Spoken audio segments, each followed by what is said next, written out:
brought me here. So I don't know. I think your question is like I should have been here before. Yeah. Okay, me to where I'm coming from. I feel like yeah, now I'm here. The journey has finally brought you Yeah, home. What's your real name? Who are you? Okay, my name is Nana Kweku Oheming Owari. Nana Kweku Ohemeng Oware. Yes, sir. Charlie, that's a very fine royal name. Yes. Nana Kweku Ohemeng Oware. Yes, sir. You're from the mountain. Yes, sir. Which part? Part from the mountain, part from Ashanti. So Which part of the mountain? Obo to be precise. You're kidding me. That's where my mommy comes from. Or came from late now. So Yes, sir. My brother. oh, interesting. Small world. Okay. Well, welcome to the studios of Joy 99.7 It's an honor, FM. sir. We've also been joined by two legends. Yes. The legendary Kennedy. Yes, he's one of us right here at Joy 99.7 FM. He's our big brother, our father, our advisor, our friend, everything. And he's a major lifeline for this show. Yeah, without him, there is no show. His fan base is known as the Kennedicts. Yeah, he's got a solid fan base out there. Yeah, and all that. And women also love him very much. Yeah, he's got a show on Joy Thursdays from 8 p.m. till midnight. It's called Ken's Music Mix. You should tune in. It's solid. Yeah. And then you know the man seated to your left? You know the man seated to your left? Oh yeah. You know him? Oh yeah, I know him. Introduce him. Who is he? Okay, the one and the only Mr. Bessa. Simon!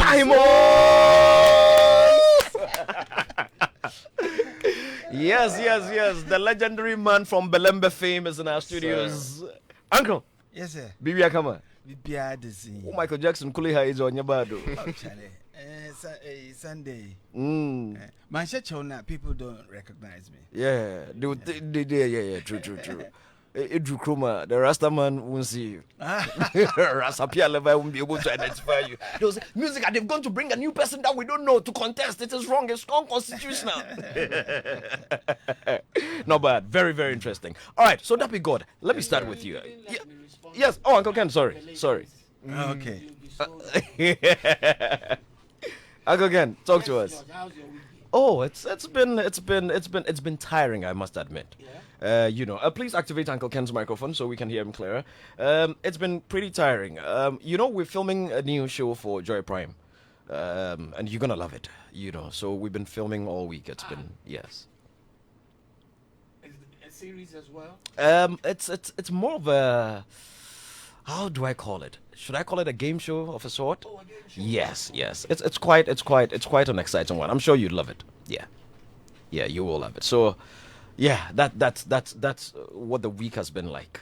It's been pretty tiring. Yes, it's been tiring. But God is with us. Yes, we're here. Yeah, man. So welcome. Thank you. And Thursday, I caught a bit of your show, Uncle Ken. You know me, I always try to. Yes. Good, yes, you normally. You know, it's solid. We love the kind of music you play. So anyway, Thank you. that beat God. Yes, sir. Where did you get that name from?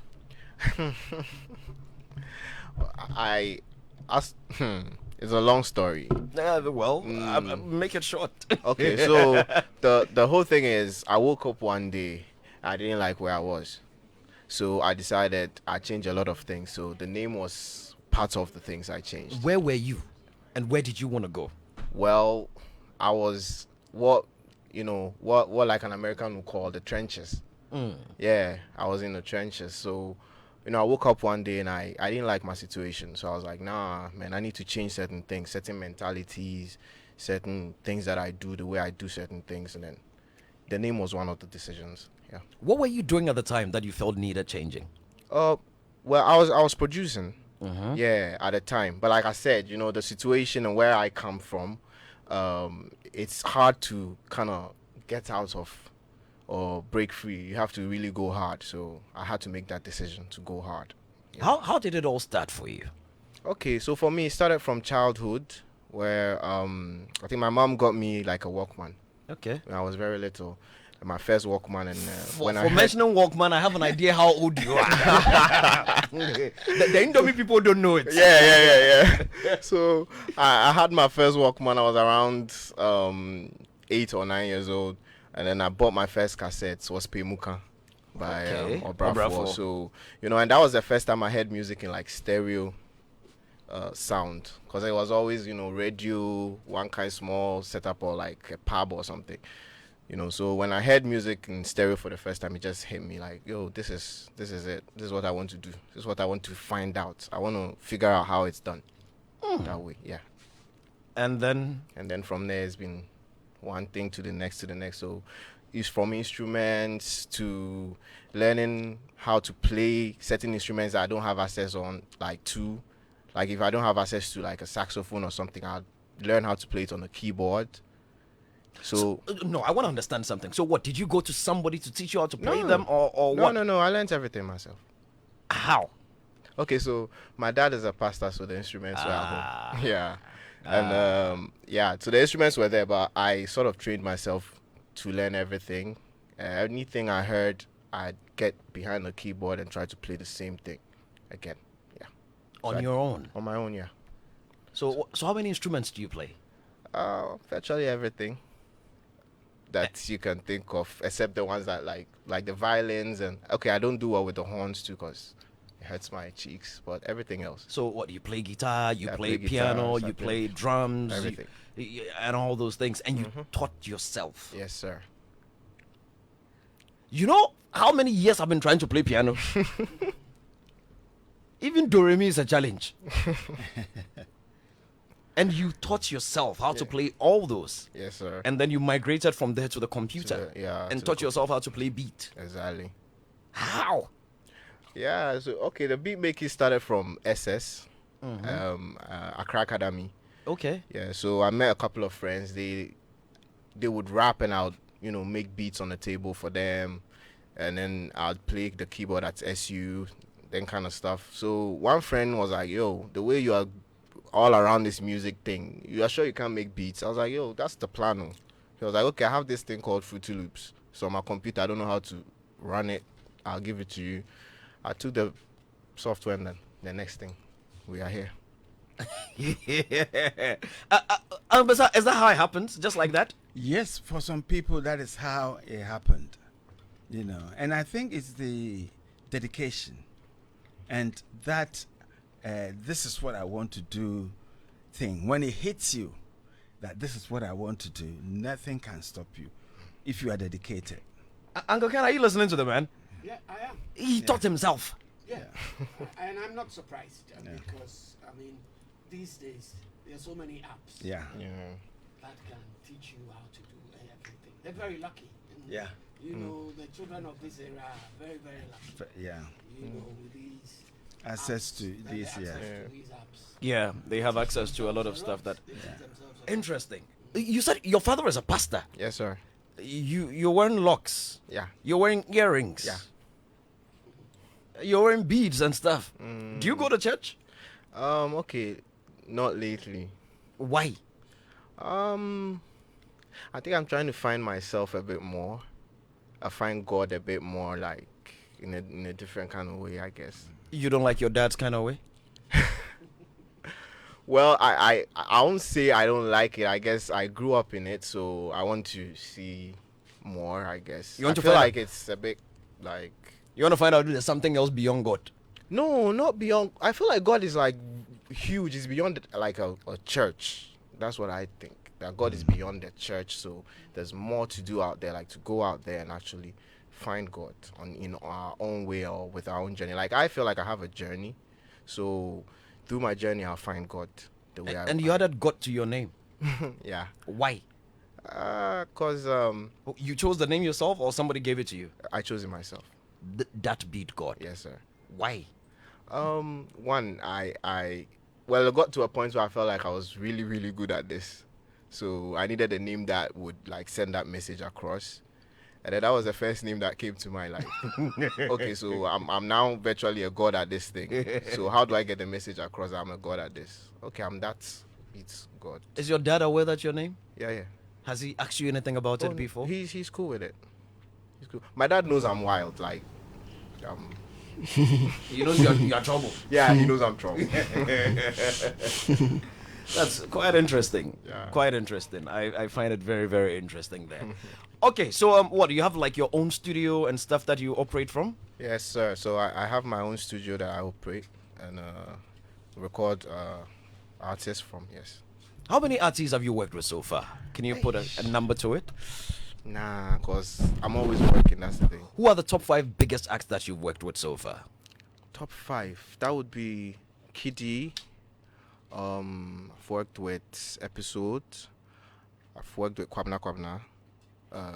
In no particular order. Sure. So Kwabna Kwabna. I've worked with Mr. Jew. Yeah, I work with Creamy. Okay. Yeah, there's more. So the names are now coming. Small. Which artists have you enjoyed working with the most? All of them actually. For me, it's an experience. Like I said, it's something I wanted to do. So being able to do it, it's quite enjoyable, no matter the form. So I enjoy it. how do you do it? They come to you with the melody, or you play the beats and invite them? What's the strategy? all around, either ways. Most of the time, we link in the studio and then create something from scratch. But most of the artists do have like their own setups at home, or they have their own studios or label studios and stuff. So sometimes I make the beats, I send, and then they make their vocals on it. Have you had an opportunity to work with any non-Ghanaian acts, any names? Or not yet? Not yet, no. Not yet. Yes, sir. But you're looking forward to getting Oh there. yeah, for sure. Big time. I like your look. Oh, thank you, sir. So this new brand is working for you. Yeah. No, you said brand. Well, oh, that's not the brand. Okay, so I put this together myself. So yeah, I'm sort of a fashionista. Oh, as you well, do so. fashion as well. Yeah. Okay. Yeah. NWA. So this was put together by a friend of mine called Saint Rich Boss. Okay. Yeah. So I collaborate with him on some fashion stuff here and there. I hear you beat makers don't sleep. Yeah. Why? I don't know. For me, I think I actually have problems sleeping. It's not with the beats per se, but I just don't. I think what I'm looking for, sleep will slow me down small. So no sleep. No. Nothing at all. No, sometimes small. 3 hours, 4 hours. Who in the industry do you draw the most inspiration from? Everybody, even you, sir. Me? Yeah. Me? You don't know me. I know you, Papa. Me, yeah. Listen, I was in front of my TV when I was very small. I was watching you. Me? I mean, I want to be like, I'll be an actor one day, like you, and then one day I'll be on the radio like you as well. You were watching me doing what? It wasn't me. Well, it was you. No, it wasn't me. And like I say, I'm inspired by everyone and everything. Everyone's journey is like, it's interesting. It's nice to me. I love it. I live for it. Interesting. All right. Well, welcome to the studios of Joy 99.7. Thank you, sir. On this journey, what has been the biggest challenge for you? I don't. For me, I feel like I've had challenges, but I was able to like skip them all. Definitely, naturally. Yeah. That's what And makes even you the a man. challenges that I'm having now, I feel like I can skip them. So So what are some of the challenges? Because there's a young beat maker out there who's listening who would like to know, that, okay, I want to take this journey. These are some of the things I should anticipate. oh, okay. Basically, you have to break your back. To get where you want to get to. That's it. You have to break your back. If you're breaking your back, most things won't really affect you. Like the way it would if you are taking it too easy. That's the thing. If you take things too easy, well, when hard things come your way, then you start wobbling and stuff. Have you ever had any confrontational situation with any artist? Like, I want my beat today. You haven't done it. That kind of thing? Oh, that's like with client stuff there, yeah. Me, sometimes I'm behind time with stuff, but not confrontational, nah. I think I'm a nice guy, so I'm not a fighter. Are you making money from beat making? Oh yeah, so far. It's the only thing feeding me so far, so. So you're I'm making good. money? Yeah. A lot of money? I won't say a lot of money, but it's enough money to carry me, around and get stuff done. How about royalties? Are you earning a lot from royalties? Not a lot. I think the royalty system in Ghana it's being fixed and all, and then the songs are not like really on that level where the royalties are like really big.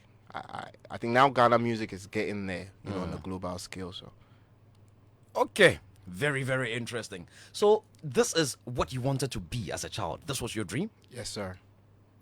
Pretty interesting. Because I thought a lot of kids, you ask them, oh, I want to be a pilot, I want to be a lawyer, I want to be, it's very few kids who have different kind of dreams, Yeah. Philip Nye wanted to direct traffic.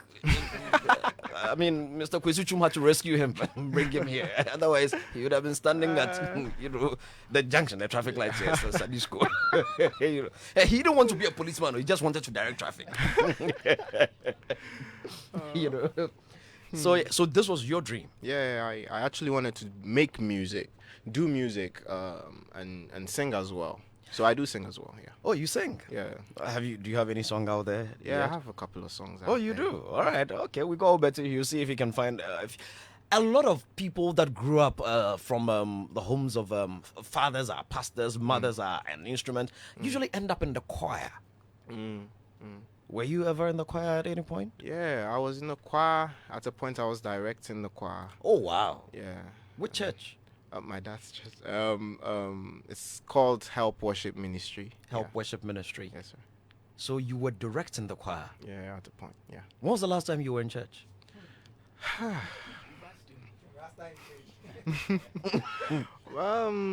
Probably like 2 years ago. Why? Oh, like I said, yeah, I'm on a certain journey, so I'm looking.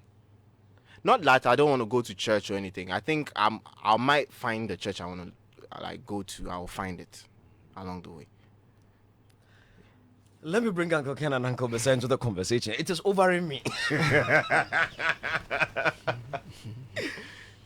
Because I can imagine your dad, he's not mad at you.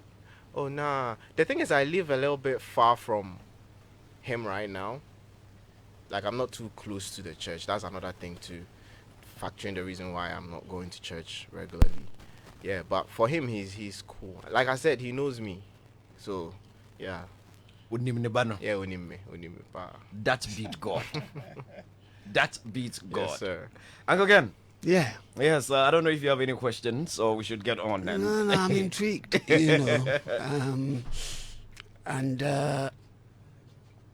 I've said it before. There's been others in this studio who've gone through the same ritual that he has been through. Yeah. And I've always made the point that the kids of today or the youth of today are very lucky in the sense that they have parents who are understanding and might allow them to choose their own path in life. Yeah. Yeah. Unlike it used to happen in our time, where you had to be something, and that is it. There was no way parents would allow you to flinch left or right, and they just wanted you to go ahead. So I'm always pleased to see them. And this beats thing always brings a smile to my face when I hear the word beats. And as an engineer, he creates beats, And it's fascinating because you said in your introduction that some of these guys we never get to hear about. Yeah. Because it's always about the musician and nothing. And I was going to say that we don't get to hear about them because they don't write down who did what Exactly. on the music they produce. Is that one of the downsides that social media or this new digital distribution It's came with? the digital. It's the digital distribution. Technology. Yeah, I think the tech. back in the day when we used to have cassettes And CDs. bro, you'll be You had intrigued a to read Yeah, the inside. inlay, the sleeve. inlay. Yeah. Yeah, that was the most interesting part because you see things. Exactly. Yeah. Then you get to People- know yeah, you get who to know Who did what? participated in the making of the song. Yeah. Because if you talk about a song Yeah. in the past, it is either someone who writes the lyrics True. to the song, True. and another puts music to the song. But today, as soon as you hear a song, it could be just one person doing everything. So then you say to yourself, there's no point in them having an inlay. And the person will also remind you by calling his name in the music. In the music. Mm-hmm. That's God. So it's very interesting, but it's giving them a lot of youth something to do. and most of them are bringing out their creativity, and that's lovely to see. It's good. Mr. Simons. Yeah, I mean, it's very interesting. I think, first of all, he's been through this journey that every good musician or producer goes through. Yeah. I mean, first of all, the parental support is very important. You know, I remember when I heard my family and my dad, you know, the elders having a conversation in the hall saying, you could fi now obo sen ku ebo chepu dem na wo be ono nezi obo we dance asi. Then my dad, he said, yeah, I know, but that's another kind of music, and I think he's doing it well. So let's encourage him, let's support him. So your dad encouraged you? Yeah. Oh, that's good. Once you get that support, Everything else falls in place.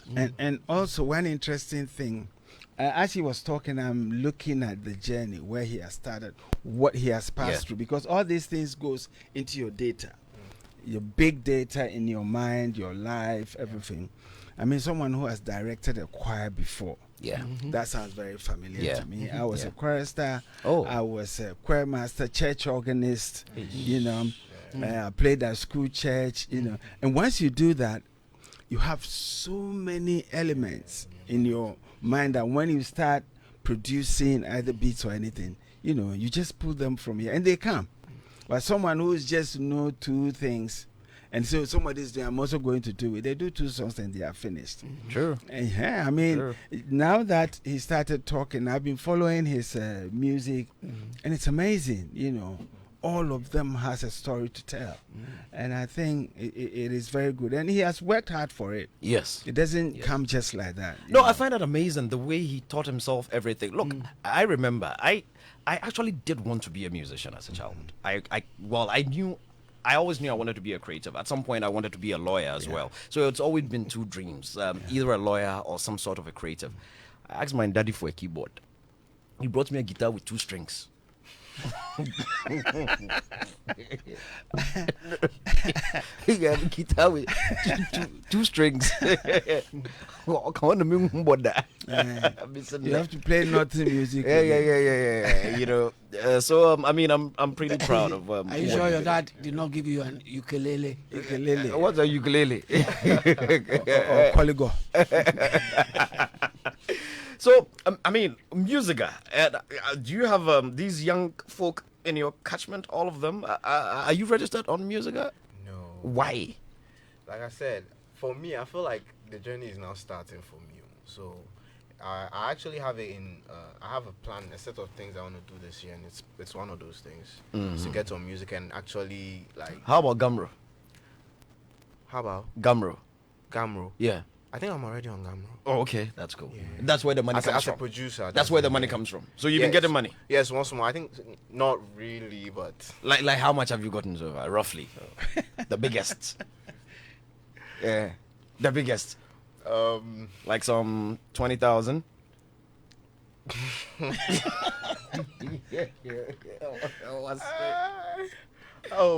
you know, it's substantial. It's Like good. how much?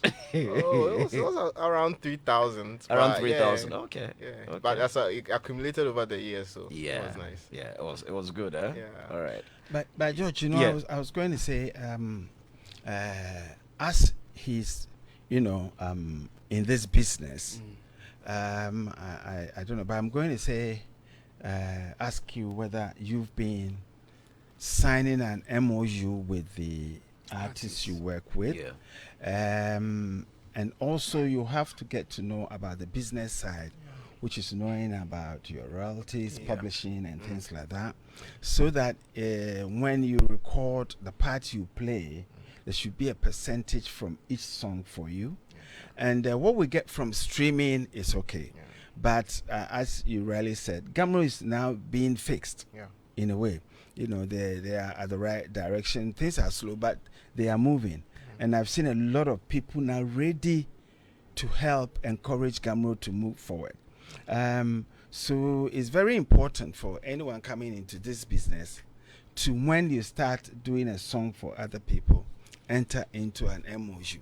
That is the part I am bringing. Agree. If there should be any royalties, this is my percentage. This is your Exactly, percentage. Because exactly. most of the time, the artist might even come without a song, and everything will be created by you. So if that agreement is there, when you go to Gamro, and I will encourage anyone, beat maker, to join Gamro, so that by the time Gamro becomes what we all want it to be, you are there already. Because when you go, you will have about 1 year probation. And what it is the biggest chunk of our royalties should be coming from Gamro. Yeah. And so once everything goes according to plan, you will see that like people like you, when your royalties come from all over the world, and like what Musica has started, we're going fully digital.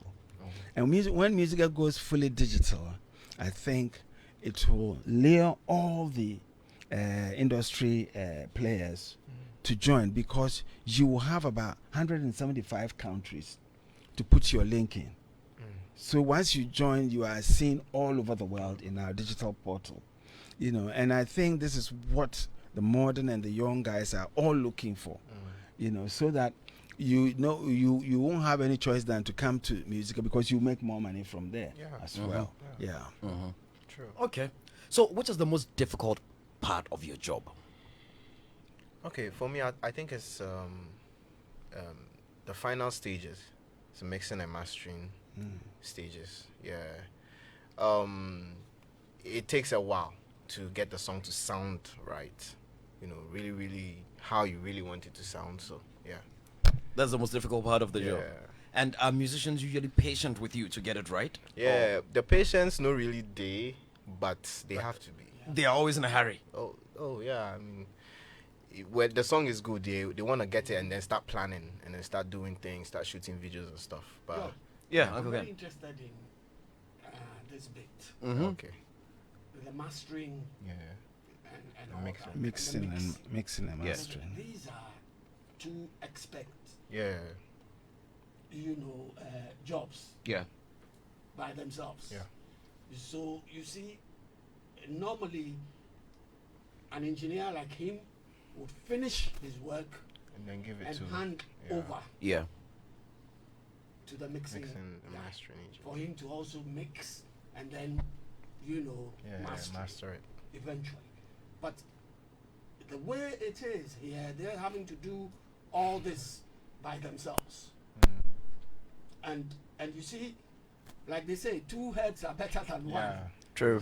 Having been the engineer and you've done all that work, it's always nice for somebody else to sit back and hear what you've done, and with his expertise, then mix it very well for you. But they're having to do all this by themselves. Yeah. And that is the challenge. That is where the that's challenge the is. challenge. That is where the challenge is. Ken, you know something? Like you said at the beginning, these days everything is in the computer.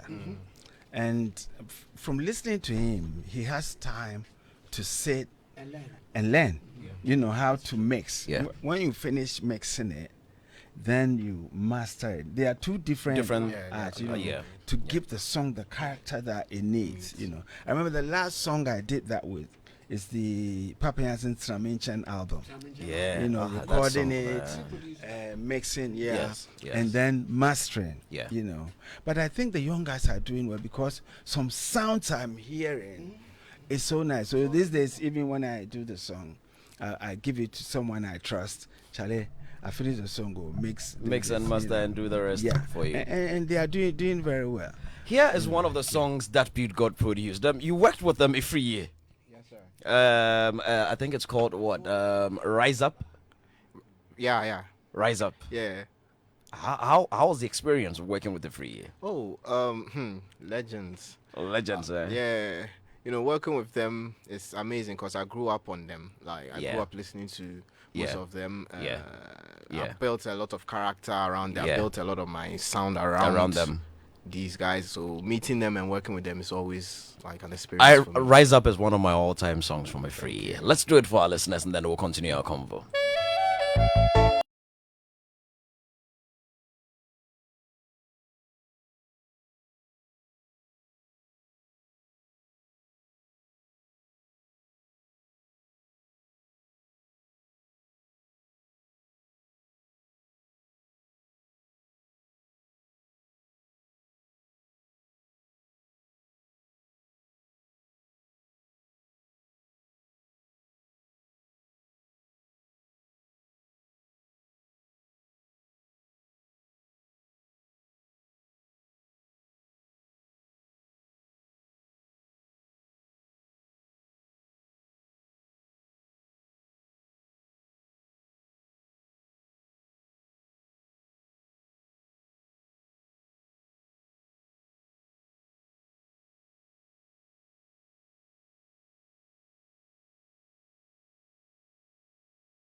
Man from highly spiritual Kewa, right? Yes, You work sir. with Kewa on this one. Yeah. How does it feel like working with a legend like you? Amazing. Amazing. Amazing. Uh-huh. Yeah, because that's the thing, when you idolize someone and then you meet them and then you can collaborate with them and do stuff with them, it's amazing. Lovely. George, while we were on the break, Yeah. I was having an off-air discussion with God and Bessa. Yeah. And I was intrigued because he had said earlier on that he had conducted a choir in his father's In his father's church. You know, so, and he's a music producer. Yeah. So I was interested in finding out if he would like to produce music, analog music, which would involve, Everybody, different players. players in a studio at the same time. Yeah. And how he would Yeah. have then been able to mix. Yeah. And listen to the answer he gave me. Let him say it himself. Go ahead. I've tried it a couple of times. Oh, you have? Yeah, I have. Yeah. And it's hard. Like, the analog stuff is hard. That's what makes you know that the old sound engineers, like the greatest, They are legends. yeah, legends. Because, having to take a raw sample, most of the beat making that we do these days, samples are processed. So let's say I go online and then I buy a drum pack. The kick is already processed. It's hard. Oh, okay. The snare is already processed. Most of our tones are processed to sound really good. Interesting. already. Yeah. So we just slam on a couple of stuff. We are good to go. But the old times, when someone plays the actual kick, and you have to come back and make it sound fat in the mix and stuff. That's hard. Then you see the man to your left, give him a handshake. You see, I mean, Because it's made it happen for a number of musicians. Yes. Yes. For years, man. Yes, And yes. that's the thing. it's not easy. Wow. I mean, I saw, when Pro Tools came first, Yeah. they wanted to remix Osibise's Sunshine Day. Yeah. And so they brought everything down, laid it track by track. And you can hear when they took the what's it called, the effects of to now open the gates for other things to come through. Then I can hear somewhere McTonto talking, and then you can hear Sola Matthew, their voice talking, she and things behind. But the engineers were able to mute all this talking, and the sound was so clear. And the engineer was saying, "Hey, what are they saying? What are they saying?" He's a white man. But I can hear people talking here. Wow, who did this mix? They managed to see, and it's plenty on every track. Exactly. So they did a very, very, very good job. And also, I think when I was doing audio engineering, I was the last batch for them to start teaching analog.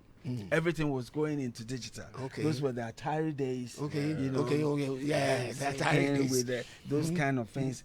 And so we just look at it, and people started fighting it. I remember when it went fully digital, we were at the studio, and my big brother Alfred Bannerman said, "Oh man, I miss that analog, 2-inch tape going shh." Exactly. And that's Exactly. this ones are going, but let's get used to it. They say, "Yeah, but I miss it. Yeah, of I course. miss it." Because You they grew say up one, with two, three, it. when they press start, you can hear in another room the tape going around, and to make it shh. And when they finish, when they press, it will go. So, Interesting. yeah, very interesting. Yeah. But like you said, the process sounds are there, and also to use that's another skill. Yeah. To use already processed the already sound. processed sound. It's another, That's a totally another different skill on its own. yeah. If you don't take that, you go and spoil it. Yeah. Yeah. Rather, yeah. So what you're saying is that a lot of these songs that we're hearing these days, you guys just buy already processed sounds and you creatively put them together. Not like that. But like how? When I say processed sound, I mean like individualistic sound. Okay. So let's say I'm playing piano. Yeah. It's like selecting the tone, like a piano tone on a Yamaha keyboard. Yeah. Right. Yeah, the ones we are getting these days sound really good. Yeah. That's what okay. I'm saying. Like the Okay. Yamaha sound is Yes, good it's than maybe like an old Yamaha keyboard. So let's say that's the softwares and then the packs that come to us, the producers now. It sounds really processed, really nice. oh, interesting. George, Yeah. interestingly, can you say that producers of today love making dance music more than music for the listening pleasure? Well, Because I see a lot of the music around these days, George, being punchy and made for the dance floor. These days, it's not as punchy as it used to be some time back. You know, Sometimes early on I was it's playing slowed down a bit, this yeah. Azonto Fiesta. Now I think it's slower. Now it's all mid-tempo-ish. Yeah. Afro beats naturally feels like it's mid-tempo. Mid-tempo. You know, it's not as jumpy and as, you know, But you as see, it used to be. like some of the tunes you play on Midnight Express. Yes, Late Night Express. The late night. Yeah. Late night express. Yeah. You realize that some of it is real slow. Yeah. Nice, Yeah. slow. Very. I But think you what- don't get too I much get of you. that. No, we don't get it. I think what happened. We don't get it. What happened is a lot of artists are looking to chase the spot. And it is what is like holding the spots is what everyone wants to do. That's Like, right. They feel like that's what I have to do to get Yeah. into that spot. Yeah. too. Yeah. So if like the number one guy is doing a lot of dance music, then everyone else wants to stop doing what they're doing and then jump on dance Onto music. that bandwagon. Yeah. Yeah. And there's a lot of EPs and singles about. Back in the day, those tracks came on the albums. And then you had to pick them out, George. Yeah. You know, those slowies, you find them hidden Very true. Very true. somewhere in the album. But Uncle Ken, you're very right. Because look, if I tried usually for Late Night Express, Mondays foreign, Tuesdays foreign, Yeah. Wednesdays I try to keep it Ghanaian and African. right. When you try to play Ghanaian, if you are not playing Daddy Lumba, Kujoinchi, or sometimes Papa Yankson, Yes. a lot of the young guys, No, or you the won't get best a you may slow get one. from the young guys is Kwabda Kwabda. Yes. And then recently, Kitty gave us one very slow one, one good one. Oh, how did I forget the title? I love it so much. He even performed it at the VGMAs. That's what he started his performance with. It's a slow song, you know. And it's pretty good, but a lot of them don't do slow songs. You know, the kind of romantic lives, like the one Uncle Bessa produced for Papa Youngson and Actually, Pauline I have a Ojo. song- You know, I have a it's not song out slow. It's not called, love. I have a song out called "Fool Myself." I think you would like it. Yeah. Please bring it out quickly. Bring it out quickly. Oh, it's out. It's actually out. It is. I haven't heard it. I have to Oh, find it. I have you to have to find find it. it. You have We're to having a find it. conversation with the man that beat God. And on Mr. Simons is here. Kennedy is here. And on Zoom, we've got the legendary Ben Braco. Uncle Ben, how are you doing? Uncle Ben, how you doing? Hey, I'm good. Are you good? Can you hear me? Loud and clear. How are you doing, sir? Okay. I'm doing good. I'm doing good. We should have I'm you in doing the good. studio one of these days. You should come into the studio. These days we are Yes, taking advantage yes, of technology too much. I don't know if you've been following the conversations. In those days when you were recording your songs, was it like everybody in the studio, guitarists here, keyboardists, bassists, everybody all together? Or it was a lot of computer work? It was a mix. There was quite a bit of computer work, but then there was a lot of live too. You know, I mean, that people actually playing instruments. You know, I think that time there was the changeover had began to, you know, bite. So, you know, you could actually use samples, but I don't think that the sounds at that time the samples were that great as they are now. You know, so sometimes you even buttress it with real, actual live sound, especially take things like trumpet and stuff like that. You use the keyboard, okay, but you buttress it with actual trumpets. You know, so it was a mix.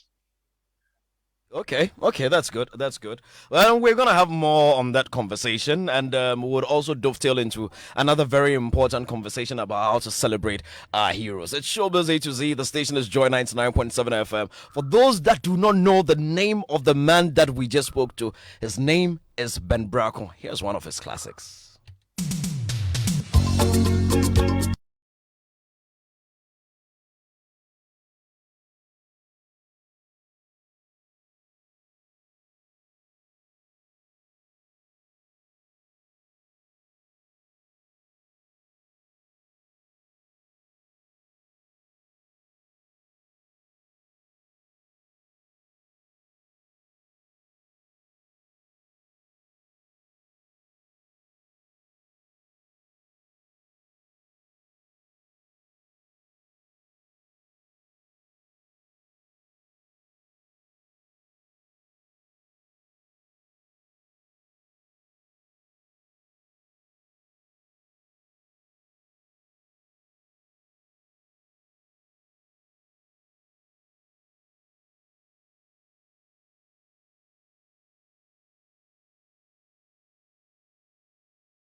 99.7 FM. How about getting your day defined with us here on the Super Morning Show as we serve you the most authentic breakfast on radio? My name is Kojo Yankson. Join Mama Biousu Abuaji, Winston Amwa and I on the Super Morning Show every weekday from 5:50 until 10 a.m. I'm Dory Nando, your joy bringer. I take over from the morning show team from 10 a.m. till midday every weekday, serving you the best cocktails ever on the Cosmopolitan Mix. I simply keep you company whilst you work. And I come in right after the business news at 1 p.m. to keep you ignited with all those soothing and incredible tunes. From 1 p.m. through to 3 p.m. with me, Sammy Forson, on Ignition, ahead of drive time, where Lexus Bill takes you on a smooth drive. You bet, Sammy Forson. They know they are always in safe hands on drive time on Joy.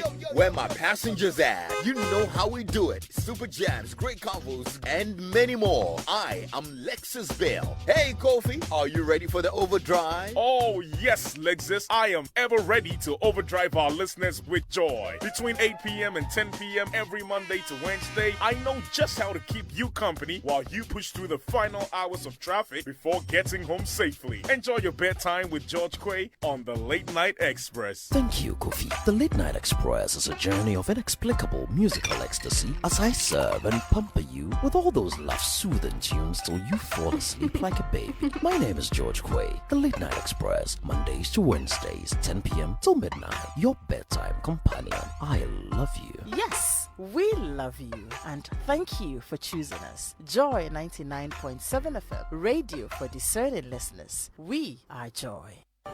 For so long. If we change the way we look at things, the things we look at change. Winning strategies, nuggets of wisdom, unforgettable stories, all in one inspirational hour. Springboard your virtual university with Albert and Comfort Okran and guests. Planning is bringing the future into the present. A job is for the salaries, mundane, is survival oriented, and there's no passion. But a career has fulfillment, innovation, drive. A growth path is clear, and you can build step by step all the way to the top.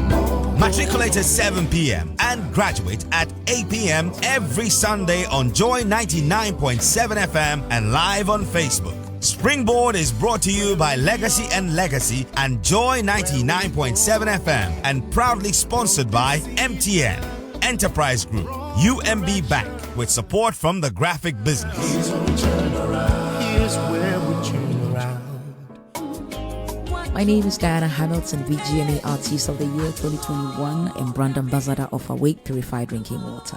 I am super excited to partner with Ghana's first charity-driven water to give back to our communities. Awake is a brand that makes a difference. We impact the world around us. That is why for every bottle of Awake water you buy, an amount is donated to the National Cardiothoracic Center. Yes, every time you quench your thirst with a refreshing bottle of Awake, you're helping contribute to save lives. So keep drinking Awake Purified Drinking Water and let's continue making a difference. Awake Water, one for life, supporting the National Cardiothoracic Center. This advert is FDA approved. Okay, if I leave work now, I can beat traffic, get takeaways for dinner with the girls, and be on time to pick up Sam and his mom from the hospital. Eesh! I must move that money into my savings account as well, pay my old school union dues and my DSTV subscription. I promised I'll pick up some ice cream for Araba's birthday party. We know that life is go, go, go, and that it's hard to make time for the things that really count. That's why with ABSA's digital channels, you can bank when, where, and how you want, so you can focus on what or who is important to you. Get things done simply with our digital channels. That's Africanacity, that's ABSA. More reasons to buy your airtime with MTN Momo. You're probably asking why. I'll tell you why. Well, it's really very simple because Momo is giving back 100% bonus. That's a whopping 100% bonus whenever you buy airtime from your wallet. That's 2 times the airtime you need. You can schedule your airtime purchase of any amount daily, weekly, or monthly by just dialing *170# option 3 and follow the process, or simply dial *170*311# for a superb airtime experience. Yes. That's coming in straight from MTN. So whether you're scheduling tomorrow's airtime today or buying airtime when you need it, on star 170 hash or star 170 star 311 hash, you get 100% bonus airtime and you can make twice as many calls and catch up with the gist only on MTN Momo. And if you want to be refreshed, you know very well, it's High Five Choco Malt. It's nothing else. Yes, the only malt drink designed to make you break loose. Combine with some tea bread or flute or something, you thank me later. B. But take note of the slight change in price. 500 ml now available at a wholesale price of 33 Ghana per pack. And it's coming in from Casa Preco Company Limited. If you want to buy in bulk, just dial 0262 351 251 or 0272 133373. This LPM is FDA approved. And on Mondays at 9:30, just before I come on with the Late Night Express song about the interesting thing about this song. The Belimbe. Yeah. You know, Mr. Simon's son and I were mates in Fansper. Oh, okay. Yes, he was a prefect too. And that was his nickname, Belembe.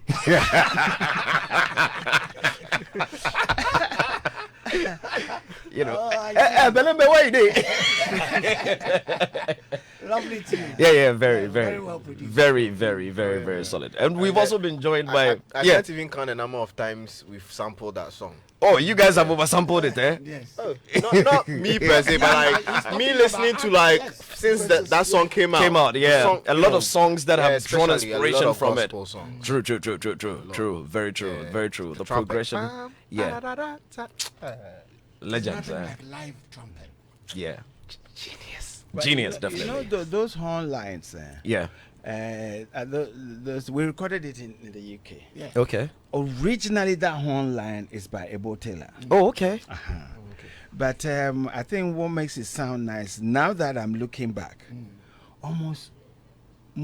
most of the horn players I've worked with in the UK, you know, the Ray Carlos, you name them, they all played on it. Everybody here, Bessa is recording. So, Bessa, I have to play on your album. I say, come. Yeah. So they come. So we had flugel, trumpets, alto, tenor, the whole lot. They all came to blow. George, Yeah. George, I like the fact that you mentioned.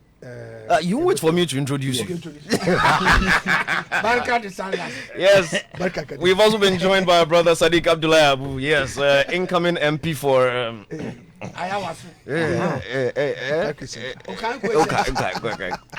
Okay. So I'm glad that you mentioned Ebo Taylor, and the last one one of the major conversations that's been had is the Afrobeat story. Yeah. And I know how on the quiet or in the background, there's been a lot of conversation about how Ebo Taylor either co-founded or enabled Afrobeat. I don't know if Uncle Bessa could share. So, but in the story, he wasn't one of the people that was spoken about. Uncle Bessa. No, I mean a lot of the conversation was centered around Fela in a certain Raymond Aziz, the Ghanaian called Raymond Aziz. I don't know. But Uncle Bessa, I don't know. Do you have any story on that related to the whole Afrobeat, the evolution of Afrobeat and the role Ebo Taylor played in curating it? I mean, I think Ebo Taylor and Fela went to the same school.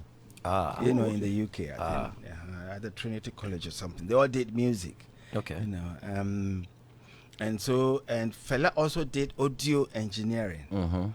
So I mean, I'm not surprised. The way he songs is very long song, and he knows arrangement. Full orchestration. Yeah, Fela's song, the first 10 minutes just where intro. the horn should come up, where they should go down. And if you watch him on a live show, you can see he's doing that. Yeah, he doesn't want to conduct. The band with his head, his legs, everything. Every sign means something.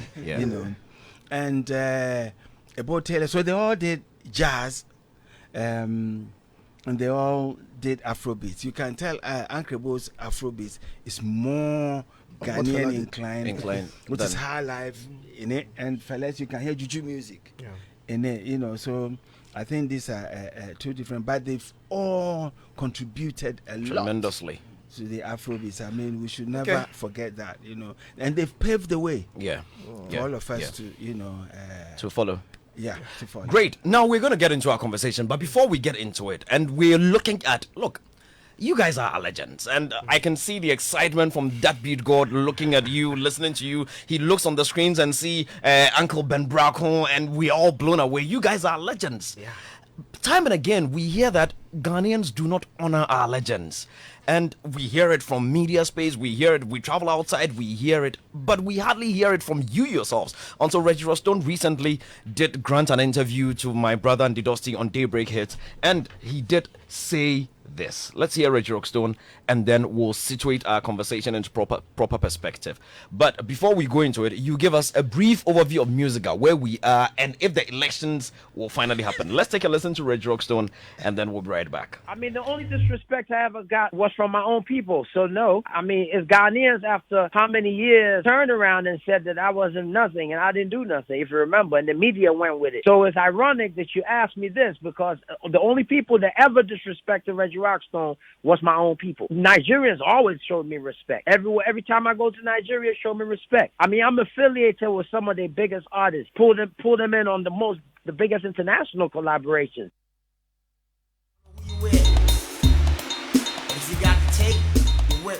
You can't do Ghana Music Awards and not send me an invitation. Yeah. No, I am not the king of Ghana music, but I deserve some sort of monumental position You went in this for country. this one? But I wasn't given an invitation.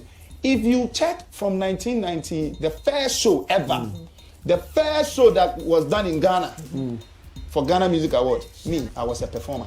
Yeah. So I can also, history has captured me for Ghana Music Awards. Even the inception, the first day at Ghana Music Awards, I was one of the main performers. The respect is not just seeing you take hi, how are you? No, but it's the value. See, I'll say this on national TV. Yeah, go ahead. Two-Face will see me and will shout. And I don't know, like, if he's watching, you'll be laughing and say that's true. Yeah. But you don't get that here. A Ghanaian artist who just sprang up will see you and pose, expect you to say hi. And sometimes, if you don't, he may even go ahead to say you don't value what he's doing. That is what I am saying. I don't want to mention names, because when you do that, it becomes a bit personal. Yeah. But I am just saying that if you don't know me, I don't know you. Right. And as for me, I always say this thing every day. Until I die, you recognize what I'm saying. If you are Ghana Music Awards, I do not care about you, because you don't care about me. But if you care about me, I'll care about you. So regardless, I believe that if my face is at your event, for how long I've done my thing for, and for where I've been and where I've walked, I think I still add value to you. Super. So if you don't invite me, I won't call you to tell you that give me my invitation. You know why? Because you should know the people you want in the venue. When you are watching big awards in America, you see certain faces, and it's only at the award shows that you see those faces. They don't come out. Yeah, you're right. Yeah. They only come out, so people want to watch the award show because they want to just see that Lumba sitting down. Yeah. Because why are you going to see that Lumba sitting down in a public place? You see, then the camera is...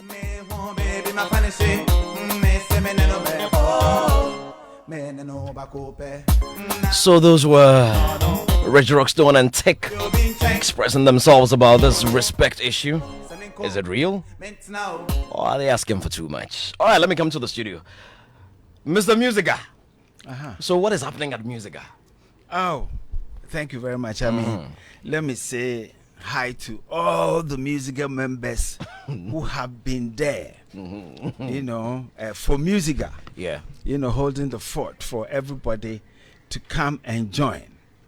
What it is, I mean, with Musica, we've had our ups and downs. But now I can tell you that the new election committee, they have worked, because some certain things needed to be put in place, which they have done.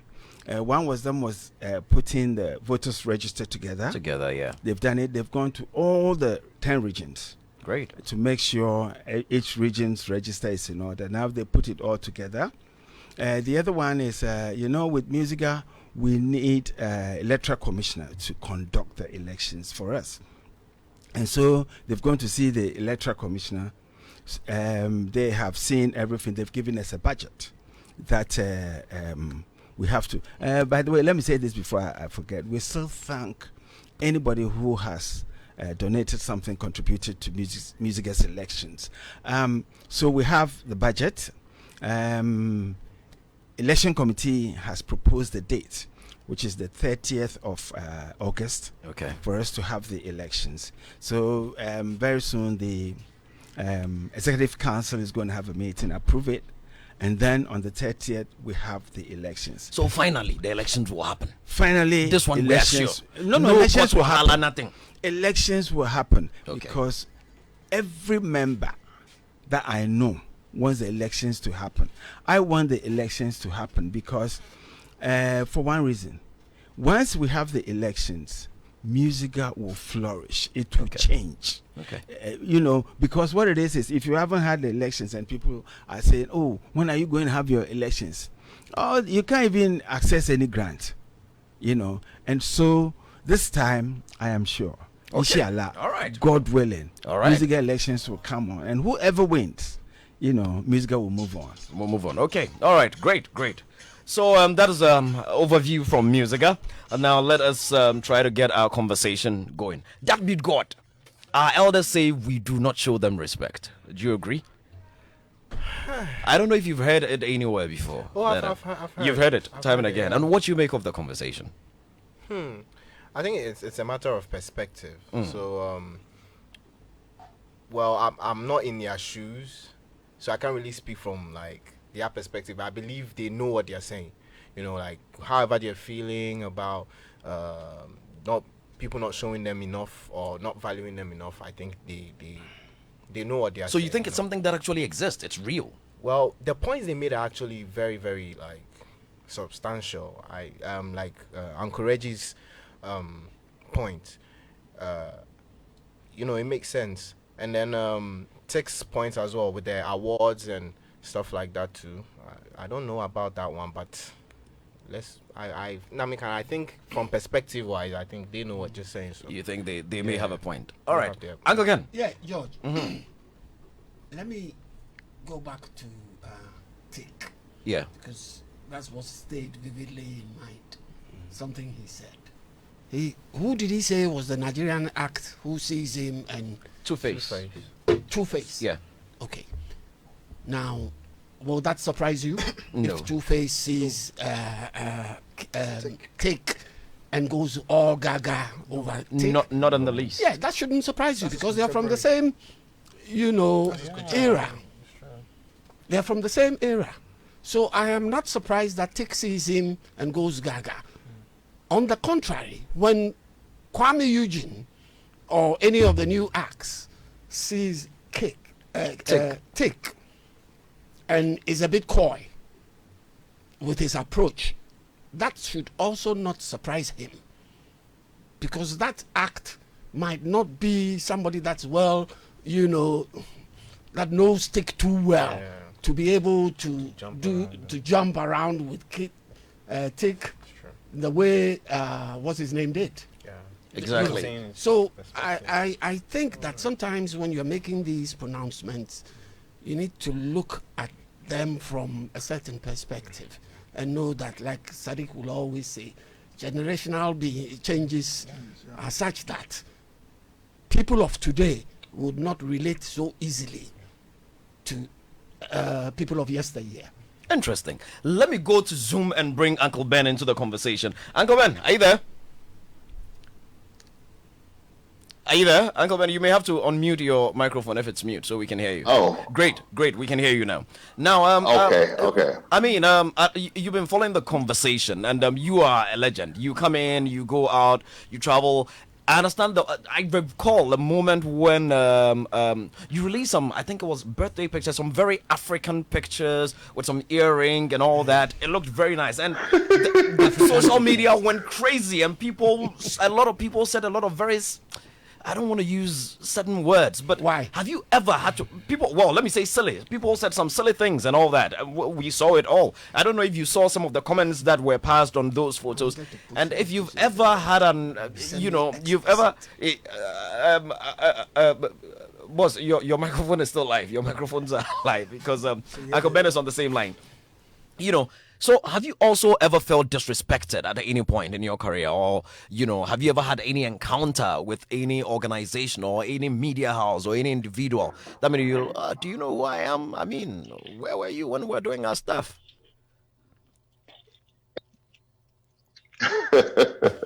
Yeah, I mean, there's a lot of disrespect. I mean, and it is not just. I think it's more systemic, than anything, because I don't think that musicians get the respect, the creative industry gets the respect that they deserve. Okay, apart from maybe the fans, their own fans, but when it comes to the system itself, the kind of recognition, the kind of investment they're supposed to do in the creative art, because this can reach very, very far. But they don't put store by their culture.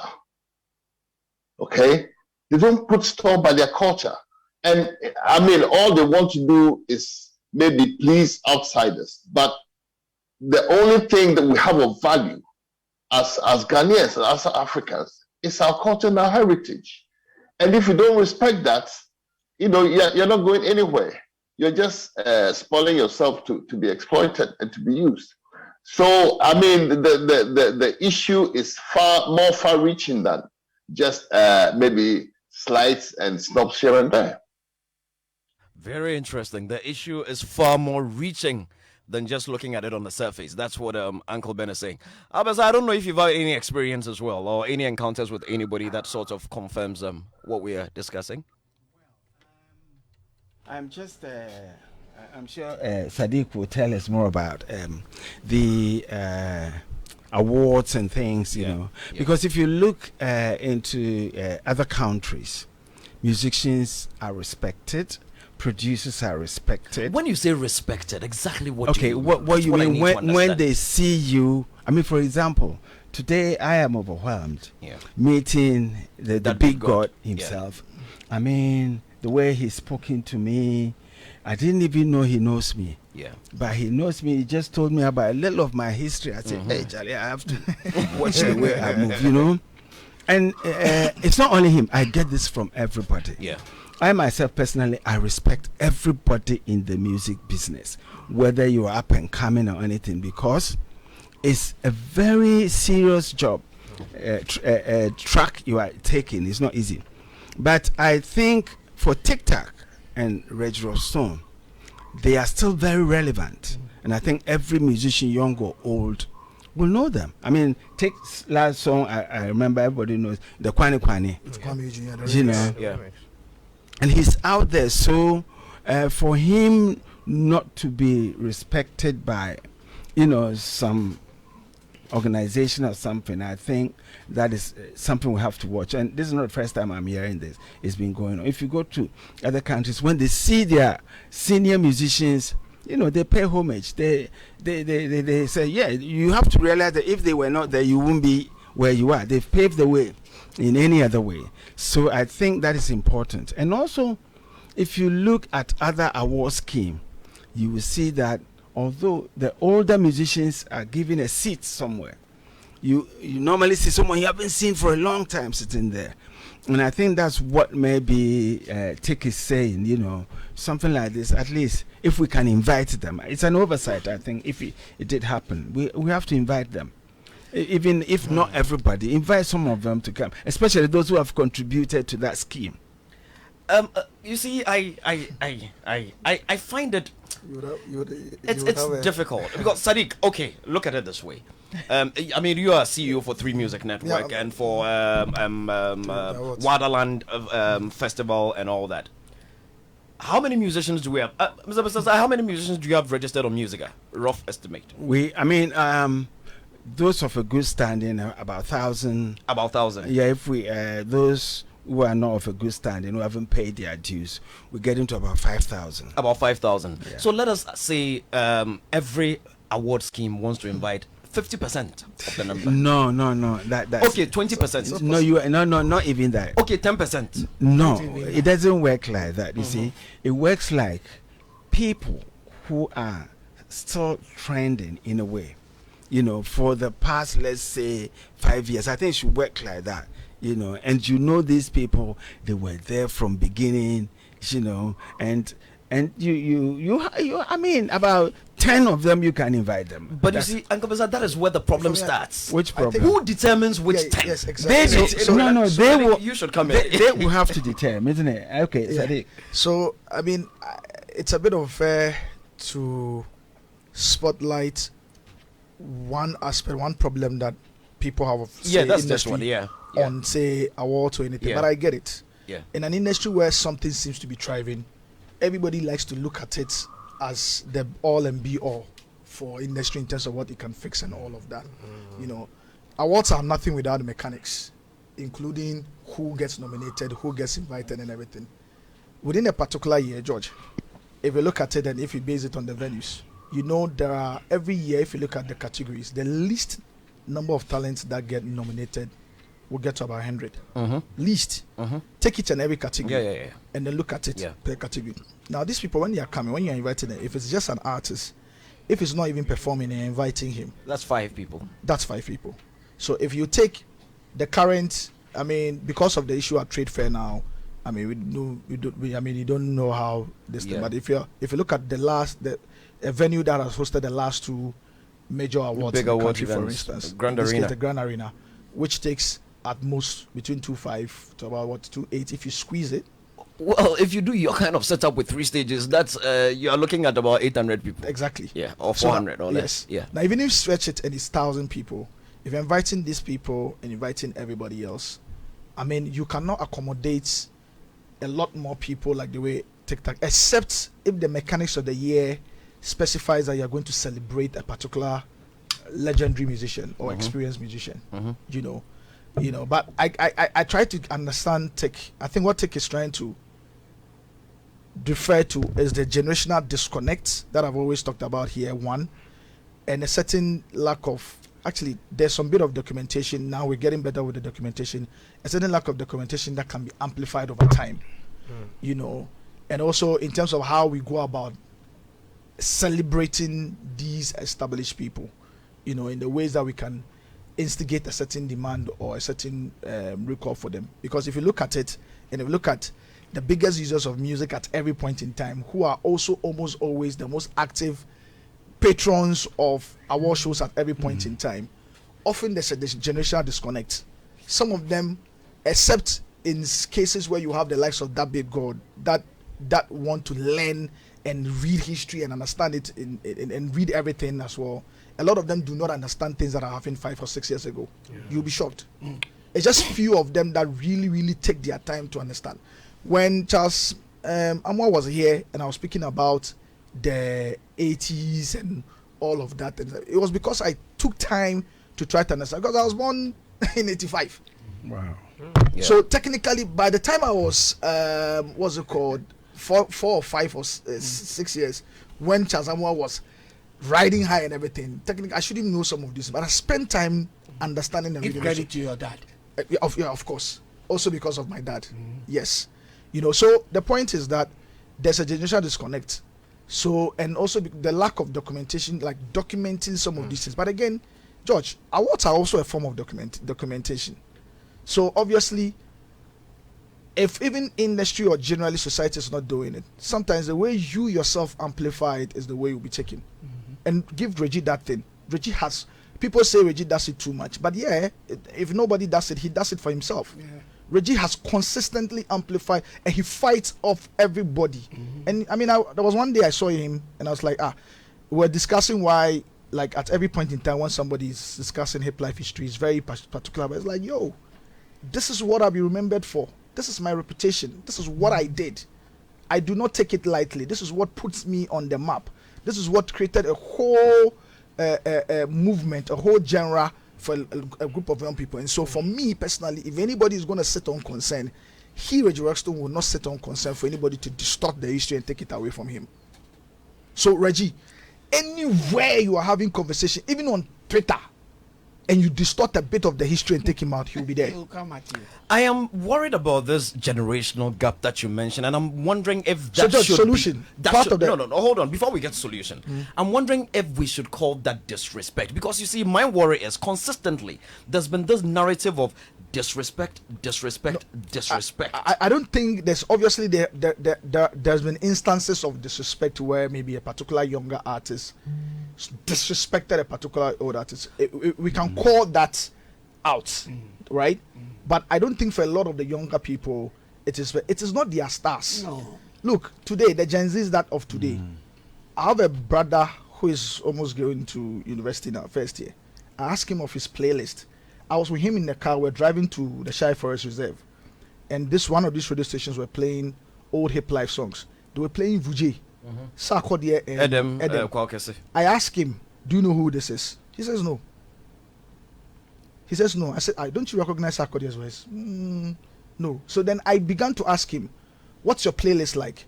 What kind of songs do you guys listen to?" They listen to Black Sherif, Kiddy, Kwame Eugene, King Promise. Yeah. I asked him, when you were in school, like when you're in school or among yourselves, what do you listen to? Their playlist, that Beat God has a brother, that Art God. You should listen to his playlist. It's totally different. They don't even know 5 or 6 years ago, they do not know. So it comes back to the thing. If there's no the awards are a form of documentation. At least you can go back. There was a year we were arguing a particular year. Was it 2009, 2010? Myself and my friends were discussing how impactful Asem and Sarkodie was and all of those things. Do you know what we refer to gauge it and measure it very well? The 2009, 2010 VGMA, Ghana Music Awards. Where Sarkodie won Artist of the Year? You know, Asem won the new act of the year in 2009, and Sarkodie won the previous year. So this documentation was what gave us a sense. Following year. Yes. So a lot of people that were trashing Asem at the time and didn't know what he's done, when we provided that perspective and brought that particular piece of history, then everybody came back like, okay, so if awards are one of it, but obviously I know there's been a lot of conversation around the museums, for instance, or a particular forum or platform where a lot of these epoch moments in our musical history. You are going ahead of the conversation. I don't want us to go into what can be done. I want us to have that conversation collectively. Right now, I want us to be able to tease out the problem, because I'm placing myself in the shoes of a young act. Kwame doesn't even know. I'm placing myself in the shoes of a young act, or even in the shoes of an award show organizer. Let's take TikTok's issue for one. Though we are situating it in the broader conversation, let me pick that. Look, I can also say that there was a point where when I was working on the VGM, it was difficult. I invited a musician, come and present an award to you for the musician. He told me, give me money to buy a shirt. What should I call that? You would complain? No, I'm asking what I should call that. Usually we won't call it disrespect. You understand? Good. So if I can't call it disrespect, why should another musician call it disrespect that he wasn't invited? But I want to understand. How should that one be disrespect? Disrespect matter.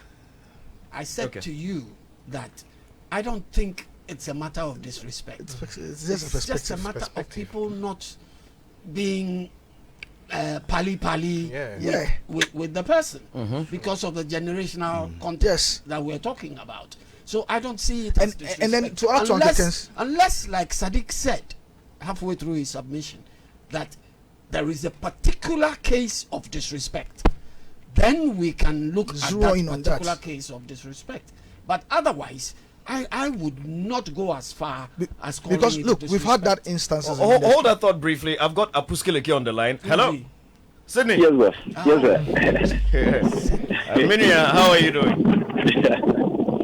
How are you doing, Sydney? I'm good. Senior. All right, we thank God. Have you been following our conversation? Yes, I'm very interested. Have you ever had any encounter with this respect issue? Are you one of those who complain about, not being honored enough, not being celebrated enough? And if it is so, what really are you expecting from Ghanaians as a musician, so that you would feel appreciated, you'd feel celebrated, because suddenly you've contributed a lot to Ghanaian music. Nobody can take that away from you. So what is your experience? Okay. Well, first of all, let me say good afternoon, and I salute all the panelists there. Okay, first of all, I'll say, when I started this music thing way back at Case Frequency, 1996, KK told me something. May so rest in peace. He said, Charlie, the biggest award or respect an artist, you can get is make sure, Charlie, your songs are good, and when you are getting good sales, take that one as like your award. So I shouldn't expect anything like, they'll be organizing an award and giving you blah, blah, blah. My biggest award should be how, my sales. So, I mean, right from there, anytime I come up with an album, my biggest problem is, let this album, let it be a sellout. I mean, let it sell so that at least I know people really appreciate what I'm doing. So I'm not the type who will really complain, say I'm not being recognized. I'm not like, no. I don't really look at that aspect. I mean, I believe that so far as my songs are out and people are jamming to it, people are buying it. I mean, to me, it's the biggest award, And so I'm not really the type who will really complain about not being recognized, not being this. So far as they have my songs in their cars, blah, blah, blah, I'm being celebrated enough. But Sydney, what do you say to those who say that if we do not see visible celebrations of stars like you, people that have given their all to this country, names like yours, names like Ben Braco, names like Bessa Simons, names like Amanziba, names like Tick, names like Sak, names like others, if people do not visibly see you being celebrated, being honored, being quote-unquote even worshipped, I mean, that's why I said quote-unquote, you know what I mean? Yeah. Then it doesn't give any reason for others to want to kill themselves for this country. What do you say to that? Okay. You see, first of all, it takes, let's say it takes all of us to celebrate a legend or, an artist. We, the artists ourselves, first of all, we have to celebrate ourselves. That's why if you realize when an artist is like 10 years old, they do their Diamond Jubilee, their Silver Jubilee. I'm doing a concert celebrating. I remember we did one for TikTok way back at the National Theatre. We ourselves, we have to start. We have to start celebrating ourselves. I mean, if you are 10 years in the industry, 20 years, we have to start. Then after that, I think, our mother union. I mean, I know Musica.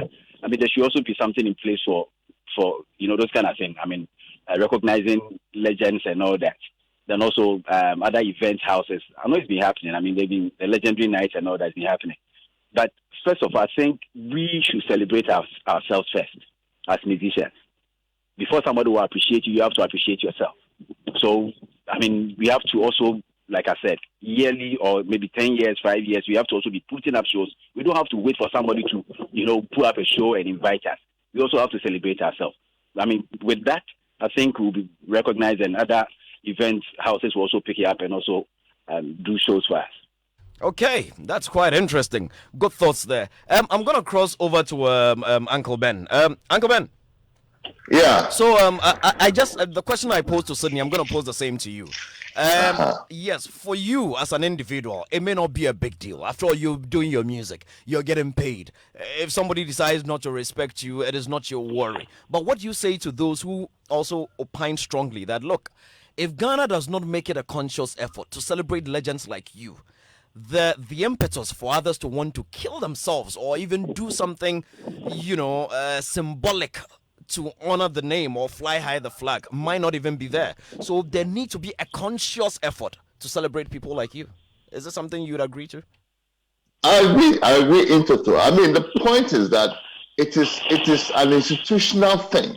We don't have the right framework in place because they should have a forum where they celebrate their past heroes. Okay, and those who are living but maybe not so active, but who have contributed greatly, so that people who are currently on top will know that that their effort will be appreciated in the future. Okay, and also it gives a historical base to the whole system. So our industry is not sufficiently well structured, and it moves according to the whims and caprices of different players at different times. But we don't have the right establishment to ensure that, for instance, we don't have a Hall of Fame. Okay, we don't have a Hall of Fame, and these things should be there. We should have, for instance, because High Life is our main popular music, it should have a High Life Hall of Fame. Yeah. You should have a General Music Hall of Fame. That's you induct people in, and this brings back the contributions that people have made, and recognizes their efforts. Okay, So it is now, it's left just to the whims of those maybe who have influence and their knowledge base and what they think is proper and right and decent. But we need to correct our infrastructure in terms of creativity, music, and arts. So that it makes the right impact. Solid points there. Let me come back into the studio. This is a very, very interesting conversation. Let's activate the studio microphones, please. Sadiq, you were saying? Uncle Bessa asked a very good question. Which is? He was asking us, so is there a difference between recognition and respect? Actually, that's where we're about to go to. so let's answer. Let me hear you. Let me hear you. Well, I think in terms of recognizing them occasionally within the platform that's available now, in this case, the award shows. Every year, there are 1, 2, or 3 legends who are recognized for what they've contributed to our musical industry. And sometimes we go the extra mile to do that. You invite them, we try to tell the whole story. Sometimes you spend time going back to try to tell the whole story and everything. See the story we did on Elder Ampia, who had written more than 2,000 gospel songs that had been remade again and again by a lot of people. See what we did on Ejay Abraham, what the VJMA did on Naamanwa of Willome. VJMA, for years. VJMA is always, yes, every year. VJMA had always recognized, and that's why I feel that sometimes it's unfair to actually have to weigh in that on VJMA. It smacks of a certain personalization if one does that, In terms of respect, some of these young ones, and it depends on how entitled one is. If we are used to a certain level of friendship or stand culture, right, where you are almost always stand. By a certain time when you are getting to a twilight, when some others come who do not stand you because sometimes they do not know. These young guys, they don't know.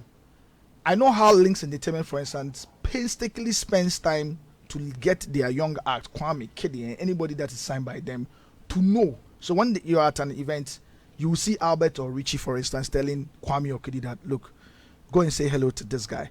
This guy is ABCD. When we are done, I'll tell you more about him. So if you realize, you would have seen how consistently Kidi or Kwame Eugene, how they relate to, even at, I'm sure if Bessa is here, maybe Bessa could share the first time most of them came to him. When you Bessa probably, yes. So why you say No, if you say that, if you say, I'm sure he would speak about how maybe they came to him a number of times. Also because people know. So maybe what Tech is trying to suggest to us is how we create a deliberate platform to consistently amplify the works and recognize the works that has been done by the likes of Uncle Bessa, Osibisa, and all of those things, so that consistently these things would still be on the top. But if you understand the fact that these things are also generational, you get it that every generation will come with their own heroes and the people they celebrate. When we're celebrating our Bradford's 20 years, when we did the launch, George, a lot of the young people that came to us, during the performance that brought this guy, Sai Lover, on, come see all of us that grew up in that generation. Sai Lover, everybody was on and on about Sai Lover. Pep Junior asked me, Baba, who is that? I was like, hey, Sai Lover. So then I started to tell him the story. But this was my generation. Is he younger than you? He's very young, very young. So because this is my generation, and so I was telling, so I began to take them into the hip life. So maybe they're looking for that, but because the active users of music, whose activities determine the on-trend song and to a large extent determines activities or even media platforms that targets them, you can't blame them that much. But maybe it's time for the Music Museum or the Hall of Fame to come beyond what we are doing every year in terms of celebrating older musicians. All right, then. Nice one. I'm gonna go. You wanna come in and go? Yeah. Okay. I was just going to say, I wish every day was a Sanla day, because I agree 100% with. You mean on Saturdays he speaks a lot of sense? It is unusual. It is in the Sanla meet. But again, the most important part is that he heard our message and he has brought the Sanla meet. Yes. He has delivered. I want to leave here in peace. He has delivered the Sanla meet. I don't want to be ambushed. It is important. Okay. So moving forward, We've spoken about celebration here, celebration there, honor there. And Uncle Ben made a very solid point. Structures or even institutions.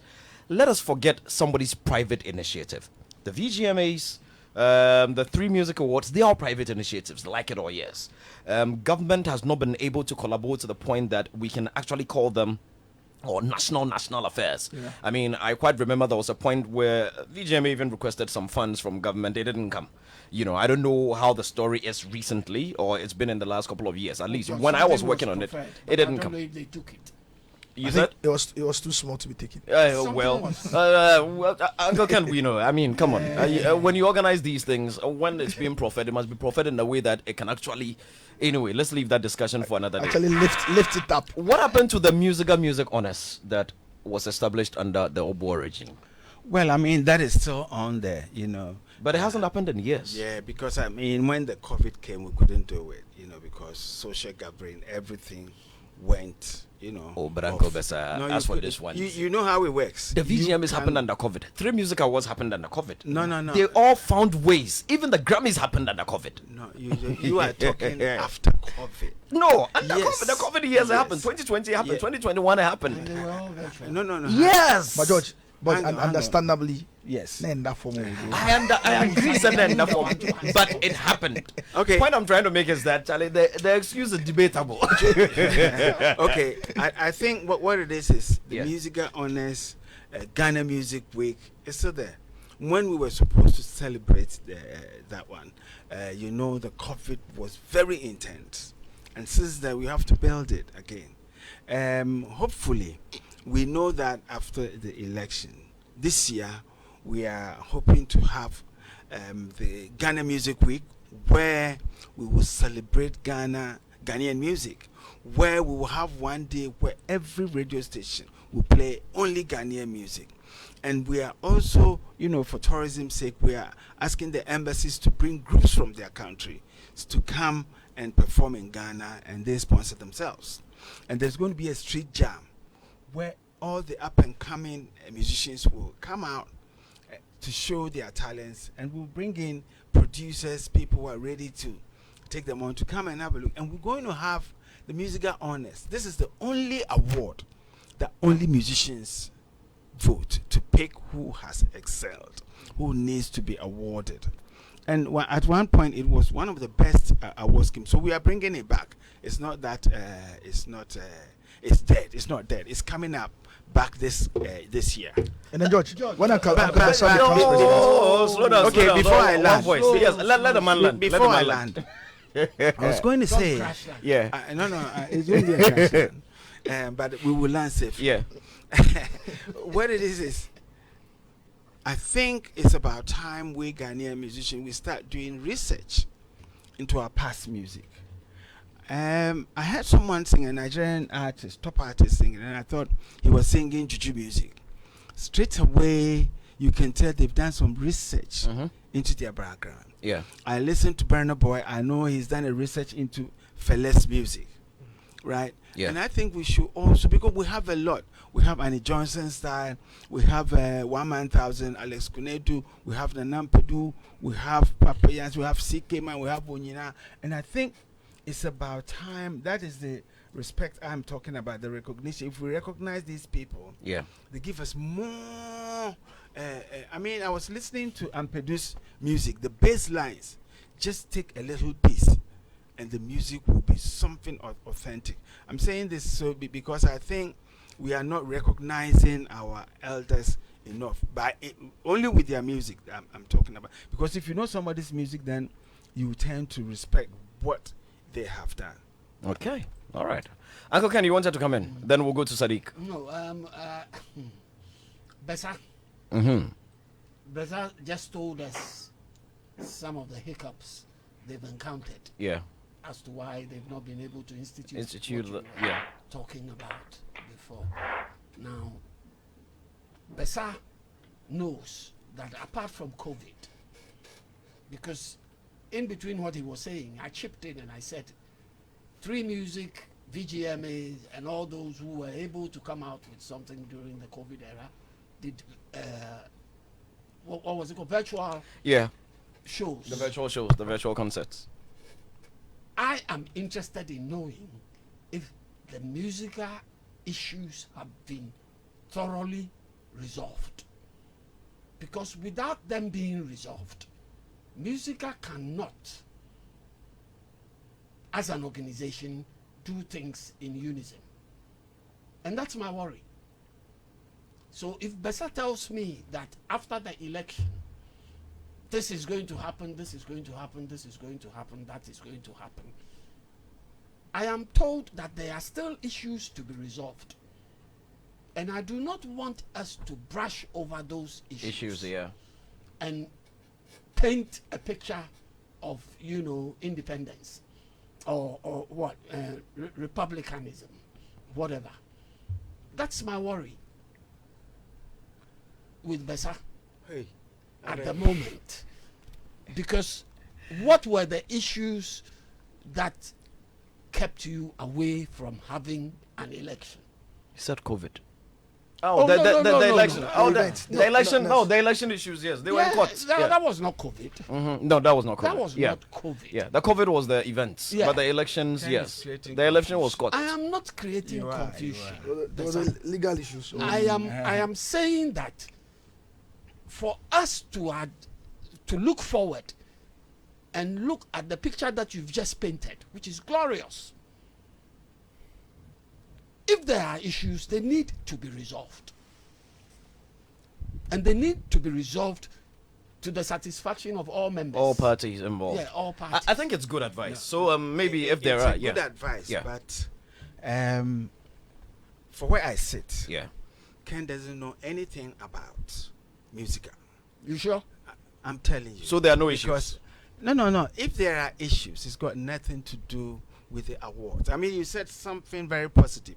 That is after the elections. Okay. Yeah. After the elections. Okay. That you will always have distractors in other organizations. Okay. I'm sure after the elections, all people will come together and make sure music works. Everybody is tired. Yeah. And I personally sometimes I get a bit disturbed when people are creating confusions. Every issue in music is being addressed. Exactly. But sometimes when we hear other people talk, you see that a lot of people will not comment because it does not tally. Logically, it does not work. So if you go, then you are just now going to battle with people. I say this, I say that.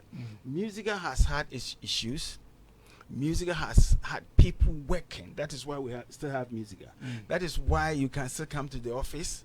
That is why so many things. That is why workers are being paid. And so that is a good thing. Music elections, people have fought for it to come on. After the elections, organizing these festivals is laid down. The plan is laid down. You just get together, and I'm even thinking that we need people who organize big awards to come in to help make it better than before, so that this great honors award will be well organized than before. Okay.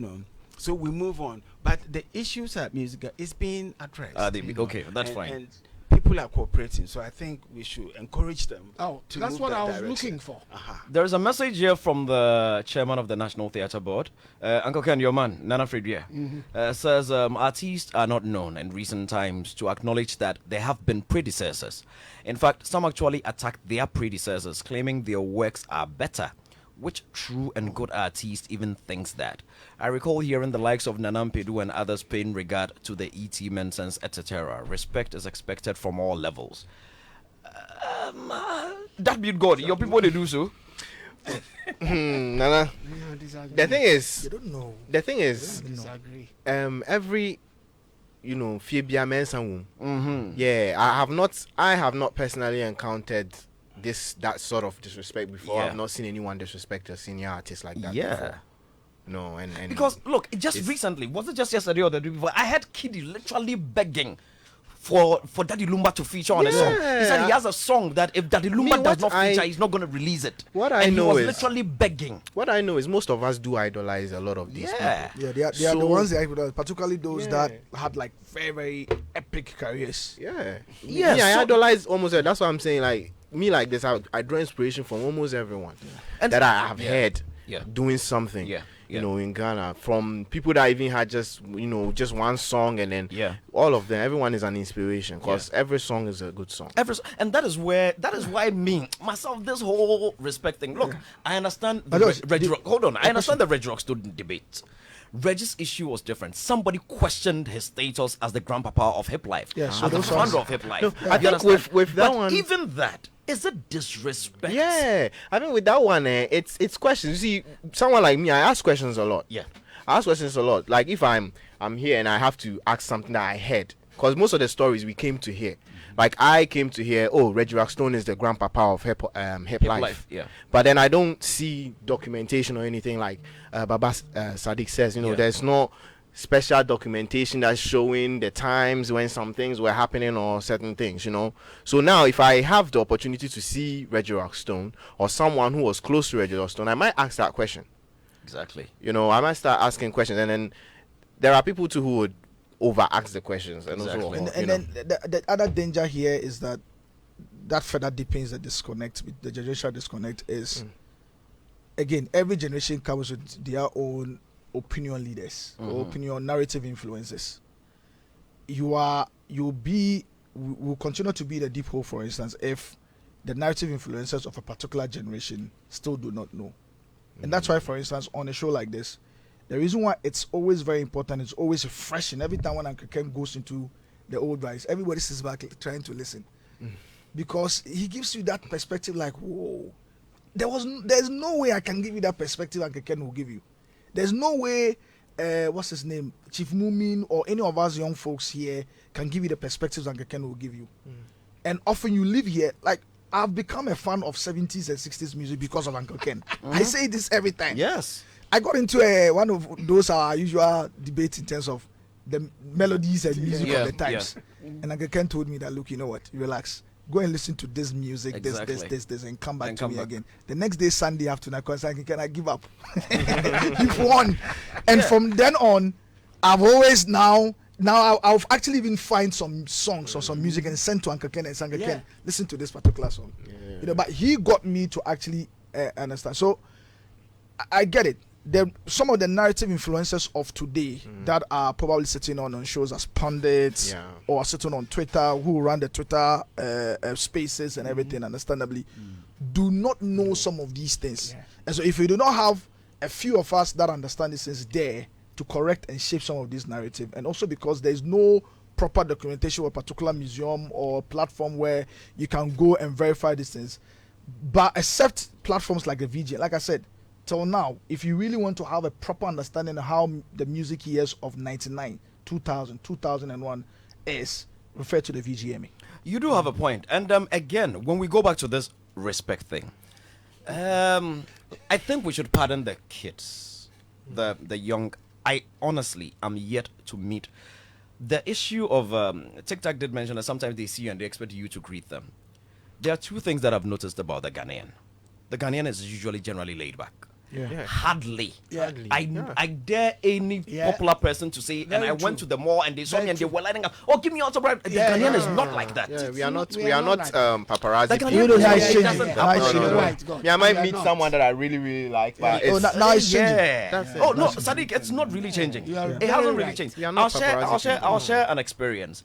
I was in South Africa for an event. I was with a couple of people, and there was a problem with our hotel, and the lady was being blah blah blah. And I went to the counter, and I said hi. I started trying to understand what the problem was, and the lady said, "Okay, we can't find your information in the system. It's one of those hotels that you should have booked on either Booking.com or any of those booking before you got in there." So when I mentioned my name, she asked me to spell it. I said, "Don't worry, just Google it." And I knew what she would find if she Googled. She did and said, "Oh, you're quite popular. I said, yes, so can we get a room? She said, oh, give me 10 minutes. In less than 10 minutes, we got our room sorted. That was South Africa. They appreciate people like, and I'm sure every Ghanaian artist who has been there may say same, that they do appreciate people who are in the creative There's what you call stand culture. Exactly. Stand culture there. It is not like that. The Ghanaian is not like that. You are just going, so what? I think I'm doing my work. But George, you see, stand culture is here. And even in the 90s, there was a certain form of it. You know, there's something that George will always say. He says when anybody calls him GQ, he knows the generation. I know your age.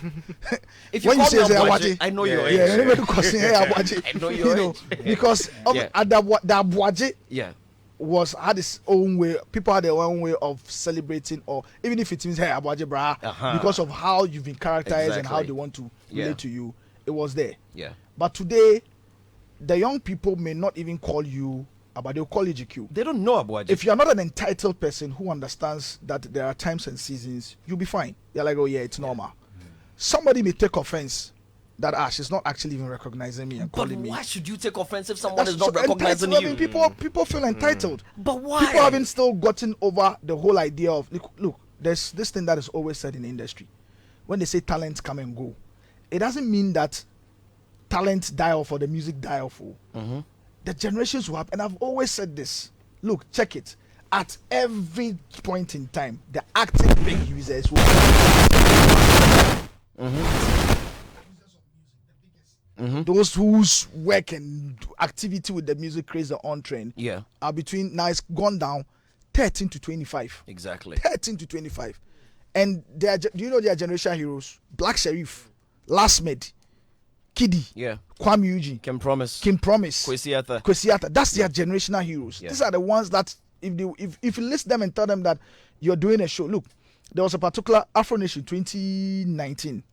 One of the days we had top acts. Afro Nation, was it 2019? 2019. It was December 2019. December 2019. One of the days. Ask Rudy.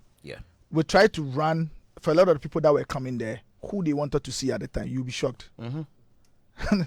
The people, like majority of the young people that came, the people they wanted to see. On that day, aside some of the names that had come, there was a certain young Rema, Nigerian boy, that had broken through that same year. They were the ones, he was the one they wanted to see. Interesting. So these things are there. Sometimes they do not actually even know. And sometimes they won't fawn over you in the ways that a Sadiq would do. If a Bradford comes in here, Charlie, because most of us did the Bradford Lord Kenya argument. Look, last week, Lord Kenya's pictures popped up on the internet. I'm sure a lot of the younger ones will be like, but who be this guy where they trend all over? But come see the old girls, big girls.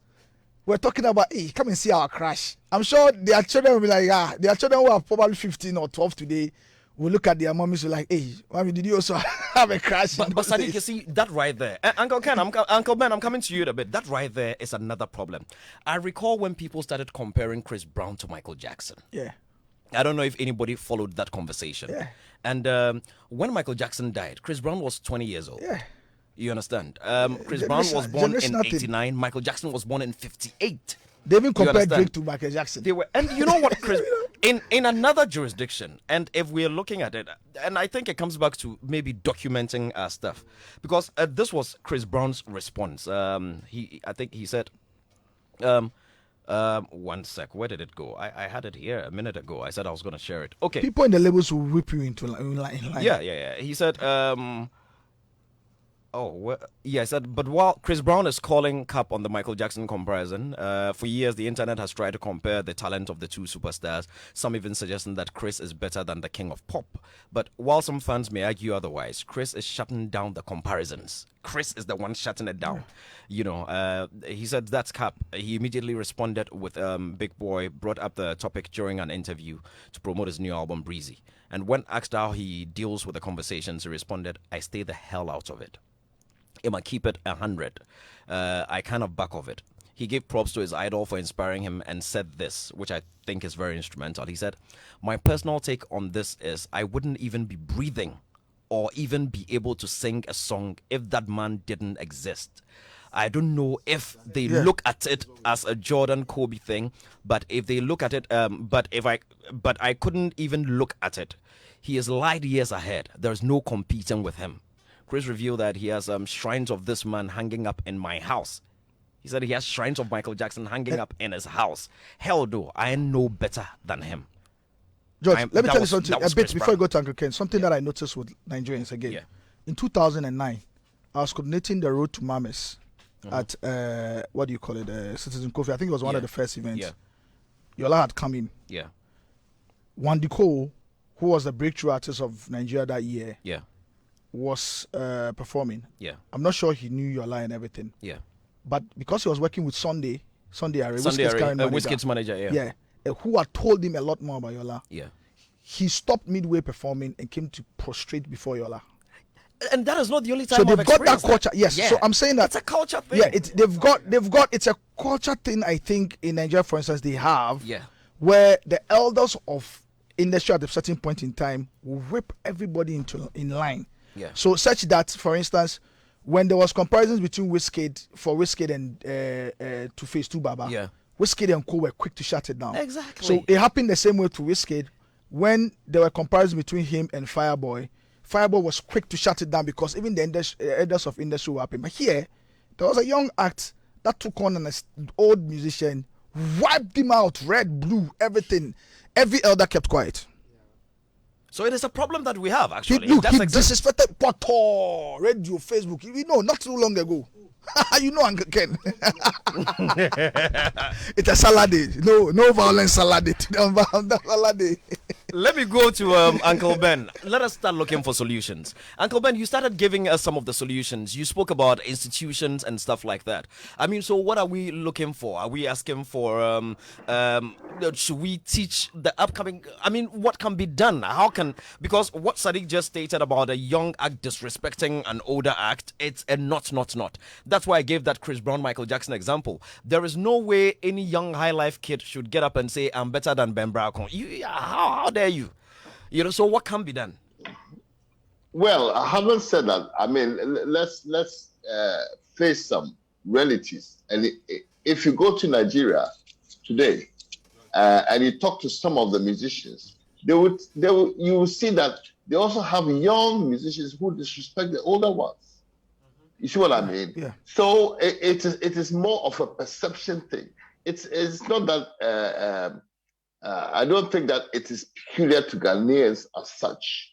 Okay, but it's maybe peculiar to certain groups within the milieu, you know, of the situation we're talking about.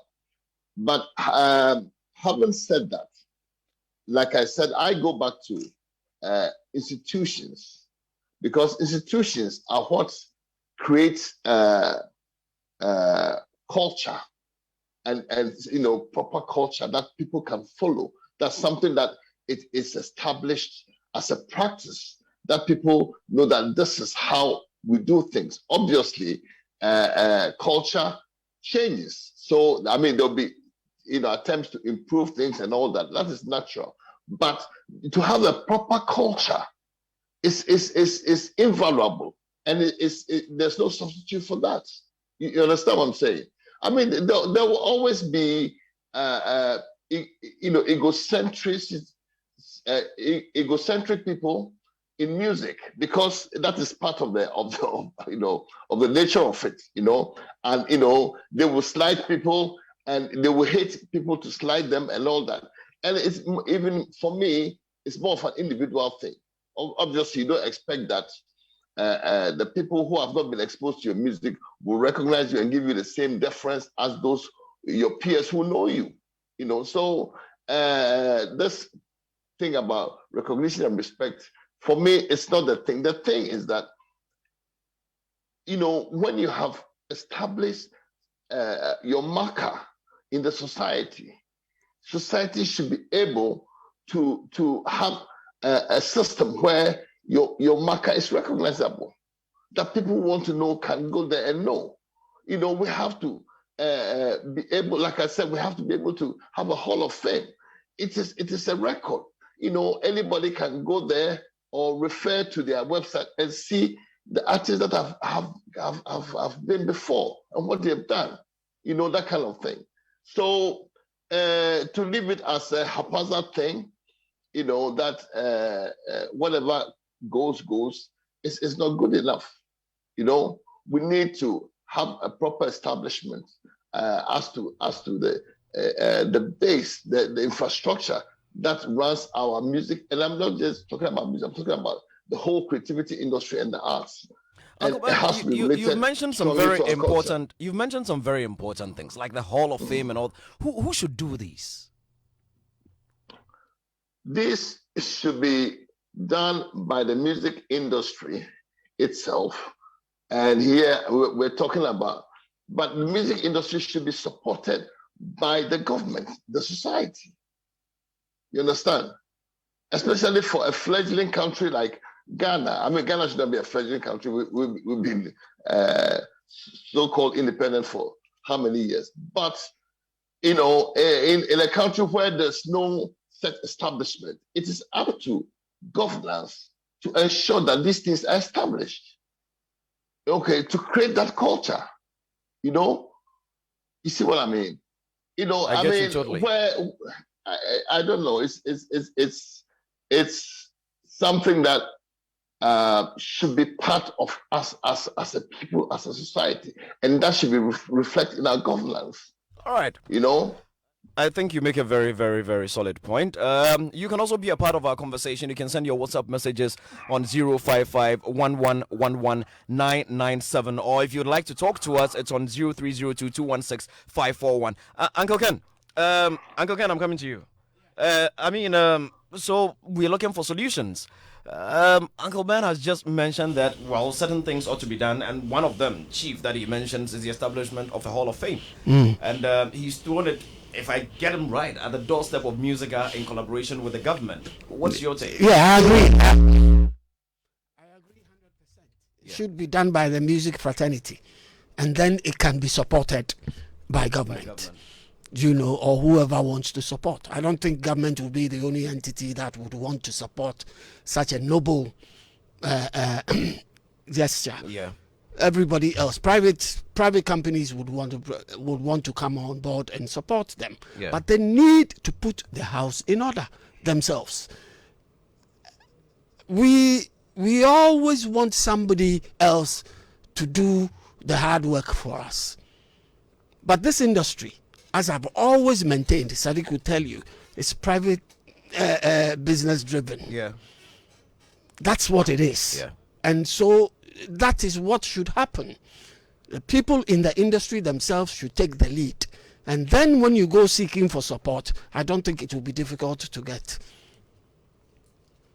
Okay, perfect.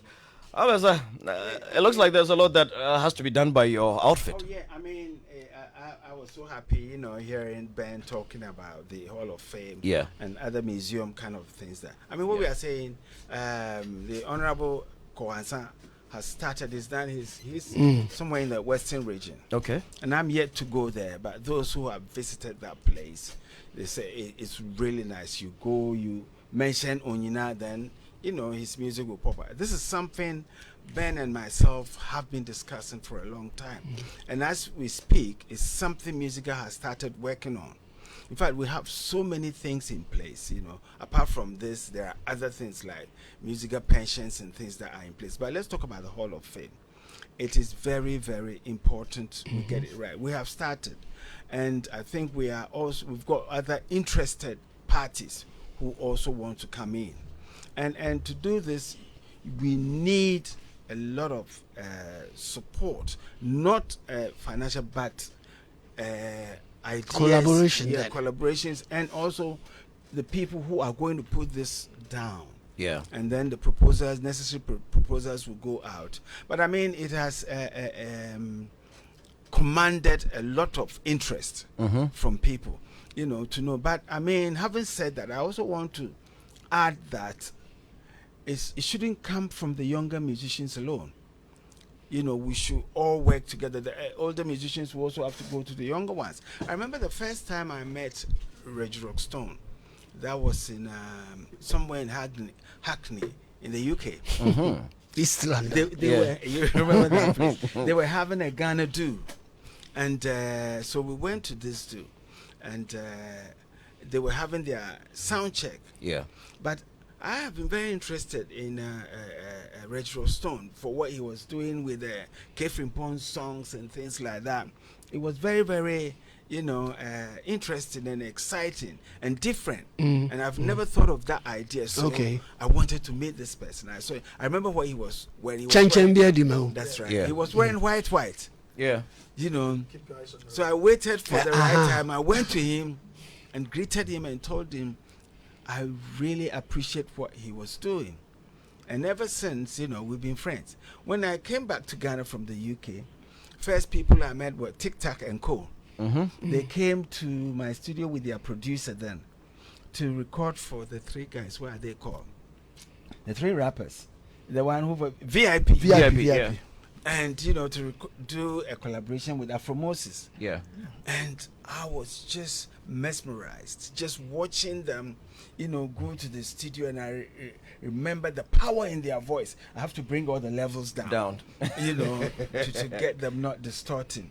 And so I got to know them, so I think the other side is those of us who are alive, we should also approach them, and then I'm sure we can get this thing going. I for one, I've really enjoyed that part of my career is in meeting a lot of legends. A lot of those legends. I've done work with Kwabena, Kojo Ntwi. Oh wow. Yeah, I've done work with Prince Bright. Nice. Wuta, Free and Kobe. Yeah.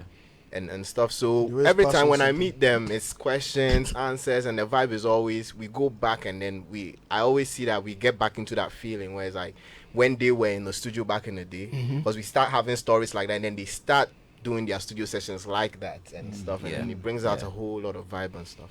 Solid. I mean, you need to give it to obviously Uncle Bessa. I mean, I also experienced that. He's always reaching out, even when he sits out publicly. He's always trying to seek for a meeting, to have a conversation about one thing or the other, which I think is good. And I must say that in our celebration of Osibisa last year, it was Uncle Bessa that helped us to fully understand and enabled us in that celebration that we did. So it's good to say. But yes, there's something that was put out by the current Musicians of Moneybond's boss person. Honorable Kingsley something. Yeah. Right? And one of the things was they had reached out for people that have things that tell a story or anything that want to share to reach out. I'm sure if Musica have a conversation with them, they could begin curating something for music. It was actually going to be done as part of the 20th anniversary of the VGMAs. Okay. I remember I was leading that project for Charterhouse. Mr. Kingsley, is it Ofusunti Amwa or something? I think that's his name. And we met a number of times. We tried to get it off the ground, but we couldn't. We couldn't, because it's something that is dear to the hearts of those at Charterhouse developing music. So they really wanted to see it done. And Afrochella did something last year as part of it. They curated an exhibition last year. It was a good one. It was also supported by YouTube last year in December. I recall. I think that if we can begin to get that, and then the lady I spoke about some time back, is it Nana Farata Yim, I think? Yes. Nana Farata Yim. I think even proud to whatever she's doing right now, she's always had to run one exhibition or two. Part of which has also centered on musical history. If there's a way Musica takes this up as a project, if you curate it, because she understands, she has a lot more so far in the country, one of the best people that understands exhibitions, museums, and creative spaces. And if you can get her, what the Afrochella guys have done, I can speak to Abdul and Edward. I can refer to them what they did last year. Obviously, I'm sure this year it will still be part of their plan, because they like to tell a lot of the story. If we can start from there and then move it up to a point where some of the things they exhibit there will now find its way at our museum, and there's a way we can amplify it. It will be one of the first few steps beyond the annual celebration of legends that Three Music and VGMA does. It will be that way. And then obviously the other part of it is that from Tic Tac's point, I don't think that it should always come from the young acts reaching out. I know it's our thing culturally, where it has to be the younger guy always reaching out. Sometimes if you also reach out, maybe he doesn't know what you've done. If you also reach out, have a conversation, this is who I am, this ABCD. Sometimes they do not know. they don't know. They know, TikTok, but they don't know the things you've done that makes them want to revere you. They don't know. No, but it's true. You know, sometimes they even will hear a song. Yeah. But most of as we didn't live in Ghana for a long time. Yeah. We all moved out, during those.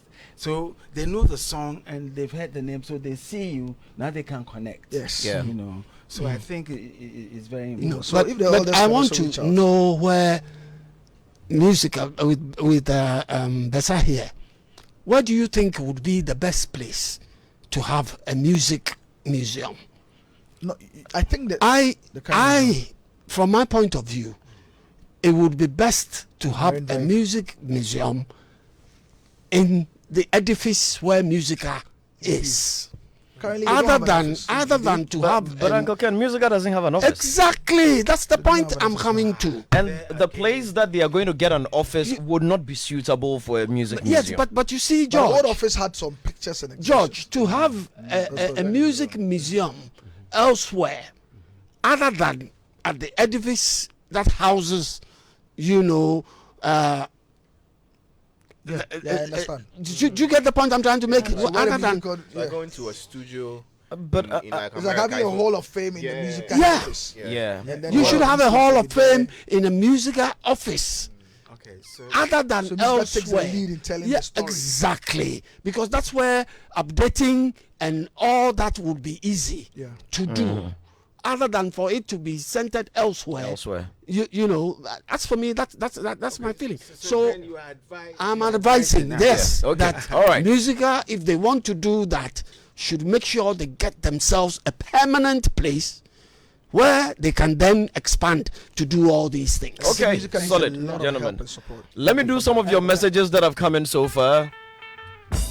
Here we go, y'all. Check it out. All the people in the place. Put your hands in the air. This one says, happy birthday to Amamriku of Client Service Department Multimedia Group Limited. We wish you God's blessing on your special day. Hello, my name is Nati Rankin. I'm really enjoying your program and I have learned much from Bessa Simons. God bless that man.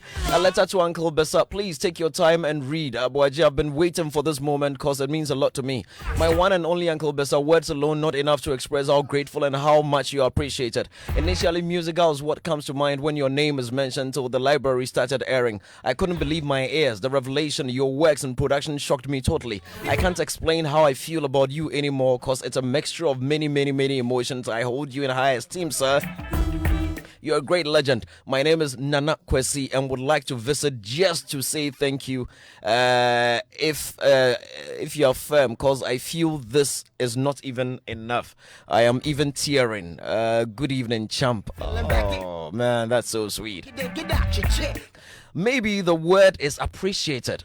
Maybe they want to be invited to perform or just to be mentioned during the awards, like how musicians are celebrated, the old ones during their ceremonies by performing their songs.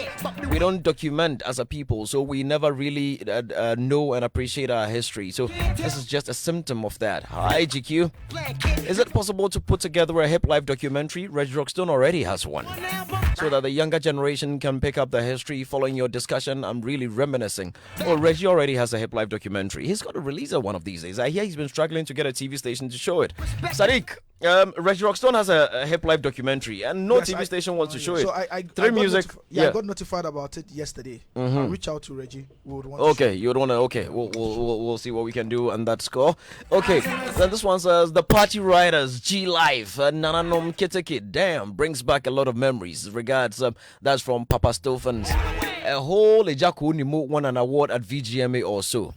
In another country, he would have received a 5-minute standing ovation. In Ghana, only 3 people clapped in the audience. Didn't even make the news safe.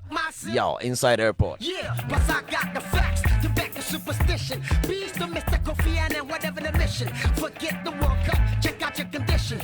Economical competition before the dribbling. The biggest crime in Africa, skin bleaching. Jericho, baby, now that's a sinning. Jesus Christ was a baby, what I'm believing. Make I free my mind this morning, afternoon, and evening. I don't know what time it would be when you get to listen. Wear your K socks, even when you're kissing. Cause it what, huh? Anything could. Big disease with a small name is frightening. Sexual suicide, not physical attraction. Don't wanna be nobody's napkin. If you help in the making of the song. Now it's you that I'm thanking. I don't care who you are. If you be a superstar, 12 rounds to rock stone, catch a blasting. Yo, baby, I'm burning. Plus I'm feeling very, very African. Where was you? Where was we? Way before I started rapping the tree. Back bush, monster T, guaranteed. Good times, way before glance was my hurry.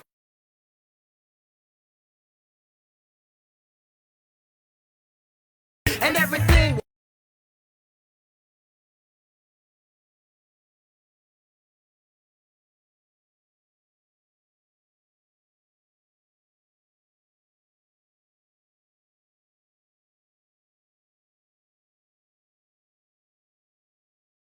Shall we? Let's go where the entertainment is, where the passion is, where the laughter is, and sometimes even the tears too. Let's go where we feel safe enough to share our opinions. And send tweets. Where we do that embarrassing little dance to our favorite song. Let's go home where the love, the care, and the joy live. There's no place like home. Connect your home to super fast internet with affordable data bundles from MTN Home. Visit broadband.mtn.com.gh or your My MTN app to sign up today. MTN.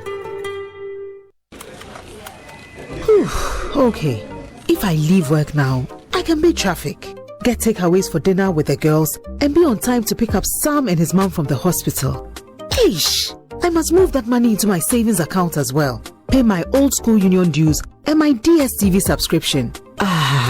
I promised I'll pick up some ice cream for Araba's birthday party. We know that life is go, go, go, and that it's hard to make time for the things that really count. That's why with ABSA's digital channels, you can bank when, where, and how you want, so you can focus on what or who is important to you. Get things done simply with our digital channels. That's Africanacity, that's ABSA.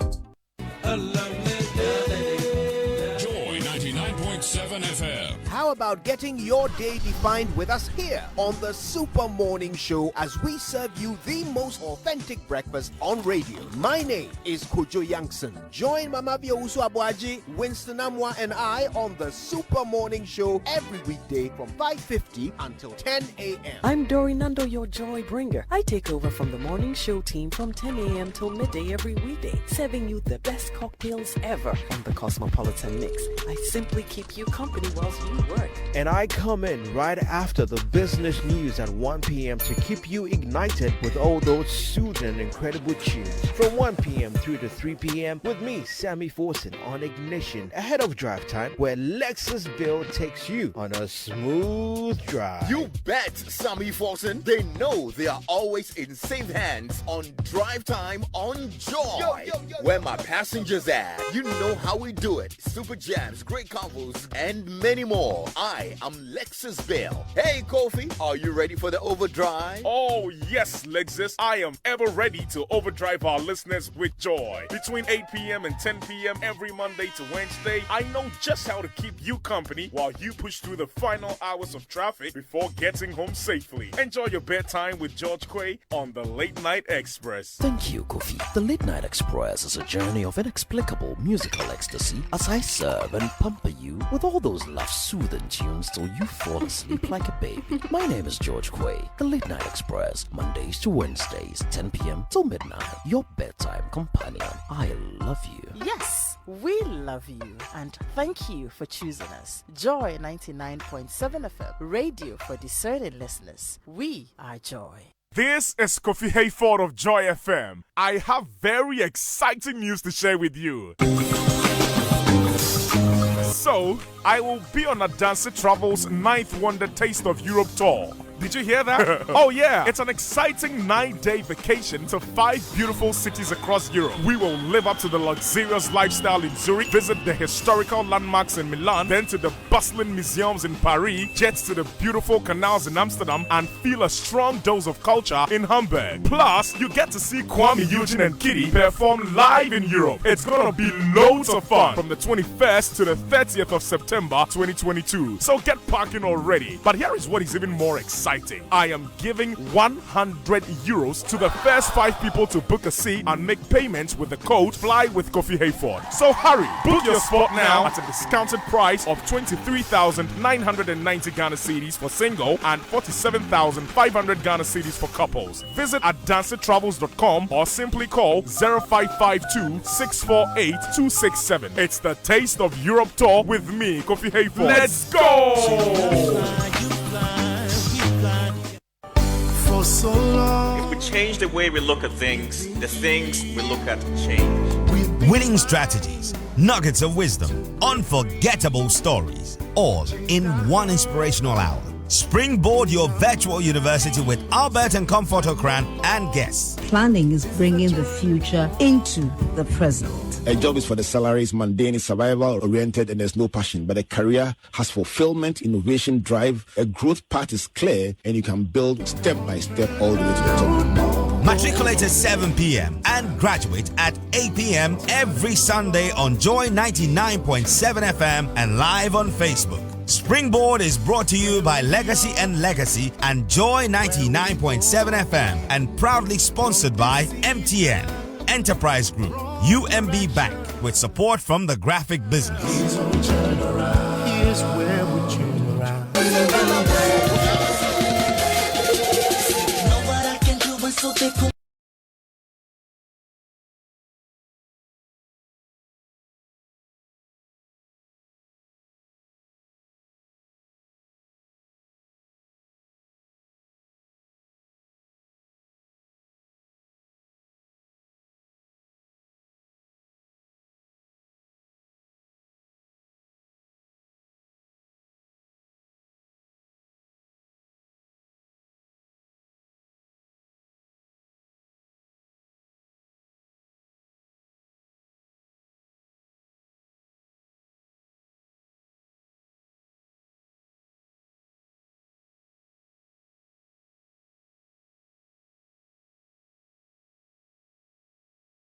Finest remixes of all time. This kind of rap, but listen to this. These guys are standing on the shoulders of giants, you know, like Reggie Rockstone, like Lord Kenya. What people don't know is that these young rappers are way better than us. In what sense? In the sense that they are more exciting. When we started rap, there were only 4 rappers. Bookback, Bright, Exdo, Chicago, Reggie Rockstone, VIP, or Bravo. When we started, we were like less than 10. Now everybody knows how to rap, and the world has become so small through the internet. So the competition is not just in Ghana, but also from the US, Nigeria, Kenya, South Africa. But still, these young people can be here. So you heard the man.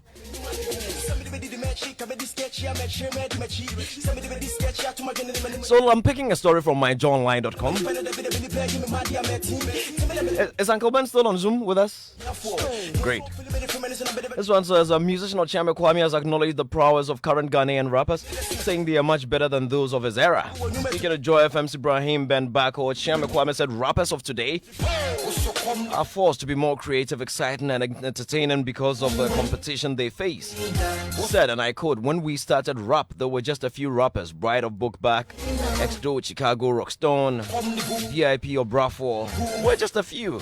Now everyone knows how to rap, and the world has become so small with the internet. A rap doctor made the statement at the Grand Casamora Hotel inside Adrigano, where he had gotten support. Where he had gone to support rapper Kwame Yogurt.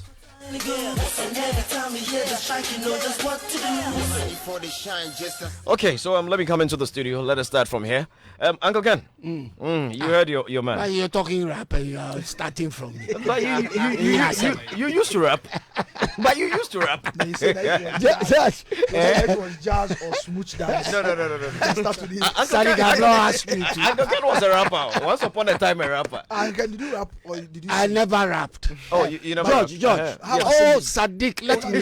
That's important. No, I don't want to know. It's part of I say I am not going to ask question. So Okay. let me go on. George has asked me. Yeah, let's see Uncle Ken. Uncle Ken, go ahead. George. Yeah. Oshami Kwame, when I heard him, I was elated because I honestly believe he did it because he just wanted to support the new acts. So, in other words, he is. But somewhere along the line, he's right in the sense that back in their time, a lot of the rap people then were just sampling music and rapping over the music of others. Okay. Hold on before we. I want us to take. Let us not. Rap is an art form. It's like poetry. Yeah. You understand? Yeah. When you go into sampling, then you're looking at the entire beat and everything. I want us to separate them and let's focus on the rap because that was what he referenced. I am saying that if you don't create your own beat to go along with the rap, your rap, you are being helped along the line. So if he says that the rappers of today are better than they were, I think it's because today there is less of that happening with the rappers of today. Okay. And they are actually doing something in totality with the music. That's what I'm saying. But I think he said this just to support his folks. Okay. What do you make of what? Oh, we should go to that big God, eh? That big God first. Big God, what do you think? Okay. I think with Ochame Kwame, what he said, he's right actually. That the young rappers of today are better than the older rappers? Not better, but I think the workflow and then the skill set and everything is much more like up there. I think with us, there's a lot more like helping us when it comes to our art than before. So a lot more of us are around now. Like he said, if there were only 4 people, it didn't mean that only 4 people were rapping. There were like maybe 100 people rapping, but only 4 were always on beat and always good with the lyrics and everything. But now there's like 20 more, 30 more, 50 more people who are that good as well and who are also good with the beats as well and everything. Let me cross over to Uncle Ben. Uncle Ben, what do you make of what Ochame Kwame said? That the young upcoming, because next time we're here, we'll say the young upcoming high life musicians are better than the older ones. What do you make of it? Yeah, well, I mean, I think Ochame Kwame was dead right what he said, and sometimes we have not given enough due deference and respect to the younger artists. I'm saying this partially because I know of an older artist who has been trying to lay claim to be the godfather of rap, when indeed in the challenge to Reggie Rockstone, but that's a complete, like, to me, advantage taken, because that older musician was not a rapper. He just happened to do a track that sounded like some rap in it. Okay, but that was the nature of that particular thing. The guy wasn't a rapper. So we have to give respect and due deference. Too many times some of the older generation are running down the younger generation. As if that things have to be the same. Things will never be the same. They will change, sometimes for the better, sometimes for the worse.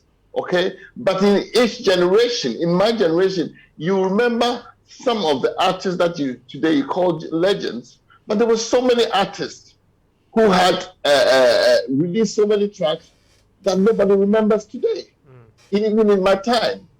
So the same thing is happening, and it will continue to happen that way. Okay, so there are good younger musicians today, as indeed we had before. Just that the conditions have changed. For instance, instrumental musicianship died because of a certain curfew thing. But even then, I see that it's coming back. A lot of people are getting more into playing actual instruments and that kind of thing. But when it comes to what Chami Kwame said, I'm fully in support of what he said, because sometimes I hear, of course, there's so many people who just copy other people, and that will always be the case. But once in a while, you come out with somebody who is a complete refreshment to the atmosphere. And you say, wow, this is nice, this is good, and they rap from a certain angle and they have a certain style, so that is just part of the dynamics. It is just part of the dynamics. Thank you very much, Uncle Ben. Uncle Ben has given a very solid point. And I don't know if this is the older musician Uncle Ben was referring to, but this one was a nice song. It was a nice song.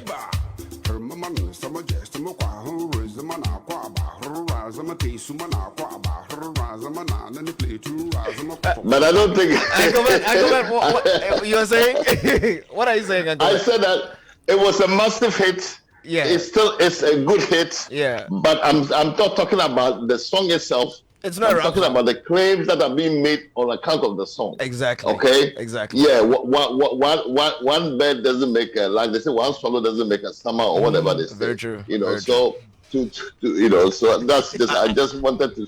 We agree with you. You're violence. Uncle Ben, we agree with you. Sadiq, coming. You were saying. Thank you. Me too, I agree with you. Yes, thank you. All right, let's come to the studio. Sadiq, let's hear you. For me, I agree with Uncle Ken. Yeah. I think that first and foremost, you need to understand one thing about Chami Kwame. One of the most magnanimous, spirits you can have in the music space is Chami Kwame. Yeah. And it's always humbling being with Chami Kwame. He's always reaching out to try to lift others up. He always has that spirit. I think in the spirit of that, he was just trying to not take any shine from what's happening in the space, lift them up, highlight what they are doing, and then ensure that they thrive. Chami Kwame is always that. He's the one that would acknowledge that, look, I had my time during this particular point. This is where I've gotten to. This is what I can do to enable and lift others up. He always has that. He doesn't have any sense of entitlement, for instance, where he would feel that no. He won't go into those things with them. He will quell it and use it as an opportunity to lift them up. Yeah. I think that because, look, if you ask me, and if you ask those of us that grew up, the hip life generation, we would always refer and say our hip life rappers were the best. We can name Reggie Rockstone. We'll name, and I know the reasons he gave actually, the five, I say they had only 4, but they had a number of them. Look, there was a whole. We also had our own stand culture, Lord Kenya versus Obrafo. That until today, when you raise it amongst that generation, you have a never-ending conversation. And so they could rap. They had it. They had JD Alampai. Charlie, the names they had. There are a lot of them. The whole and the hip life of them was now we're doing a lot more singing. But from mid-90s to about 2004, there were a lot of the on-trend songs were rap based. Unlike now, there are a lot of rap based songs, and all of them. Obo is one of the fantastic rappers that we had. Obo, Chami Kwame, Chami Kofi. What's his name? Lord Kenya, Promzi, Reggie Rockstone, Obrafo, Kwade. Oh, they had a lot of their names that Charlie today when you put them pound for pound with the young ones, most of us will stick to them. But I understand what Chami Kwame is trying to do, and me, Chami Kwame, my eyes, Chami Kwame does no wrong. Well, you're not the only one. This one says, George, I agree with Ochiame Kwame. Rap was not so popular then, so they couldn't explore much. They were just being safe. New rappers have freedom and are more expressive too, because it's widely accepted and not seen as a foreign, strange music. Yeah. That's from Ivan inside Ibri. And this one says, hey, Abwaje and violence. Please, which violence? Where from? Someone says Abwaje and violence. Which violence? The violence You were trying to Which violence? bring up. the one you just did. Which one? You don't know. Play the music. Rap. Play the music. Don't joke. What did you collect it? Jedu Blay Ambulance said he's the one who started rap in the world. Not But just that was his rap. Yeah. He said he started rap. So he's in a the godfather world. of rap. Philip, haven't you heard it before? He's a godfather of rap. Reggie's the godfather of And hip life. Uncle Ben agrees. Yes. That he's a godfather of rap. No, he doesn't agree. He didn't say so. Gentlemen, wrapping up. We're going. Uncle Beza. Yeah, I mean, we all remember when rap music started. True. And what people, and what and what people were saying. Yeah. Now let's bring it to Ghana. You know, it took a long time for it to be accepted. Yep. You understand? Because people were so during that time, people were not free enough. You know, even when they're doing it, they look back because the support was not there like today. Yep. Today, apart from the social media being very friendly with the modern gadgets that will help you to rap, some can even help you to choose words, you know, to make To it rhyme. better. Yeah, to rhyme and to do all kinds of things.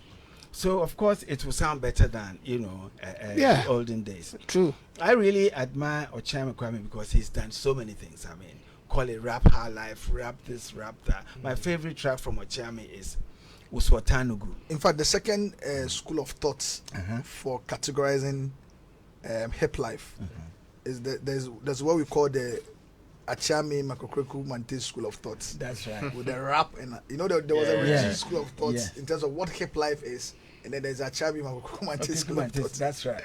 That's right. So I think also we have to remember that with every genre, the new generation will always be the popular ones. I mean, I remember when Burger High Life came, it changed everything. In fact, it was every keyboard player using synthesizers. Everybody is looking for Mini Moog this year and there, Fender Rhodes and synthesizer. So with the modern rap, I mean, the guys are rapping, and that's what we are hearing now. So whatever happens, we will say they are rapping well, and we are encouraging them to bring in more, you know, good rap music. George, I've had Ochai Kwame on the show. No, Philip is working on it. We've got to have a one-on-one on him. He's a legend. Yeah. Hopefully next weekend. Hopefully next weekend. Najumodo. Gentlemen, we're wrapping up.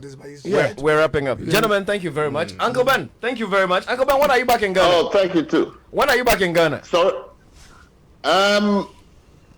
In a couple of months, actually. In a couple of months, please. We need to have you in the studio for a one-on-one. So please let us know when you're back home. Definitely, it will be my pleasure. It will be our pleasure too. And honor. Yes. Thank you very much. Thank you for having me. All right, it's been an honor. All right, that beat God.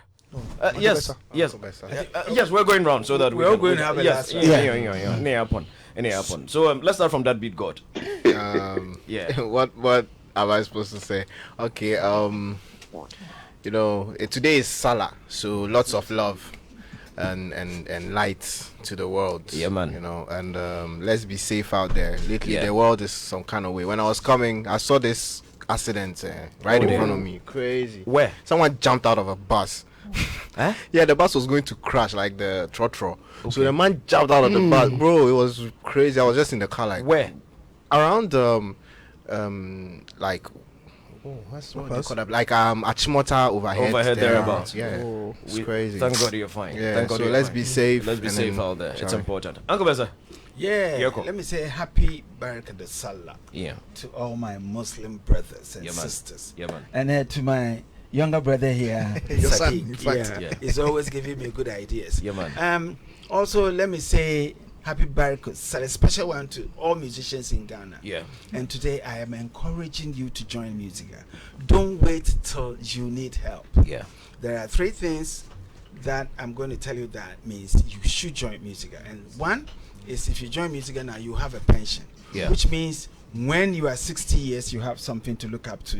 You will be receiving your pension till you die. And we have insurance with lots of benefits, which means when something happens to you, your hospital bills, all is on our website. And Uncle, let's do this. Let's finish the election. We'll give you time. So because today we are out of time. Okay. So let's finish the election. So thank you, Then we can everybody. talk more on music. And all right. stay safe. Solid. Uncle. Yeah. Talking about disrespect and honoring our legends and all that, I would like to congratulate Joy FM and particularly Philip Nye and Lexis Bill on the drive, because they mostly bring up the music of these guys, and ask the audience to relate the clash to the and all music. those things. It's very important. Yeah, I think it's brilliant. You know, four more for Philip. Yeah.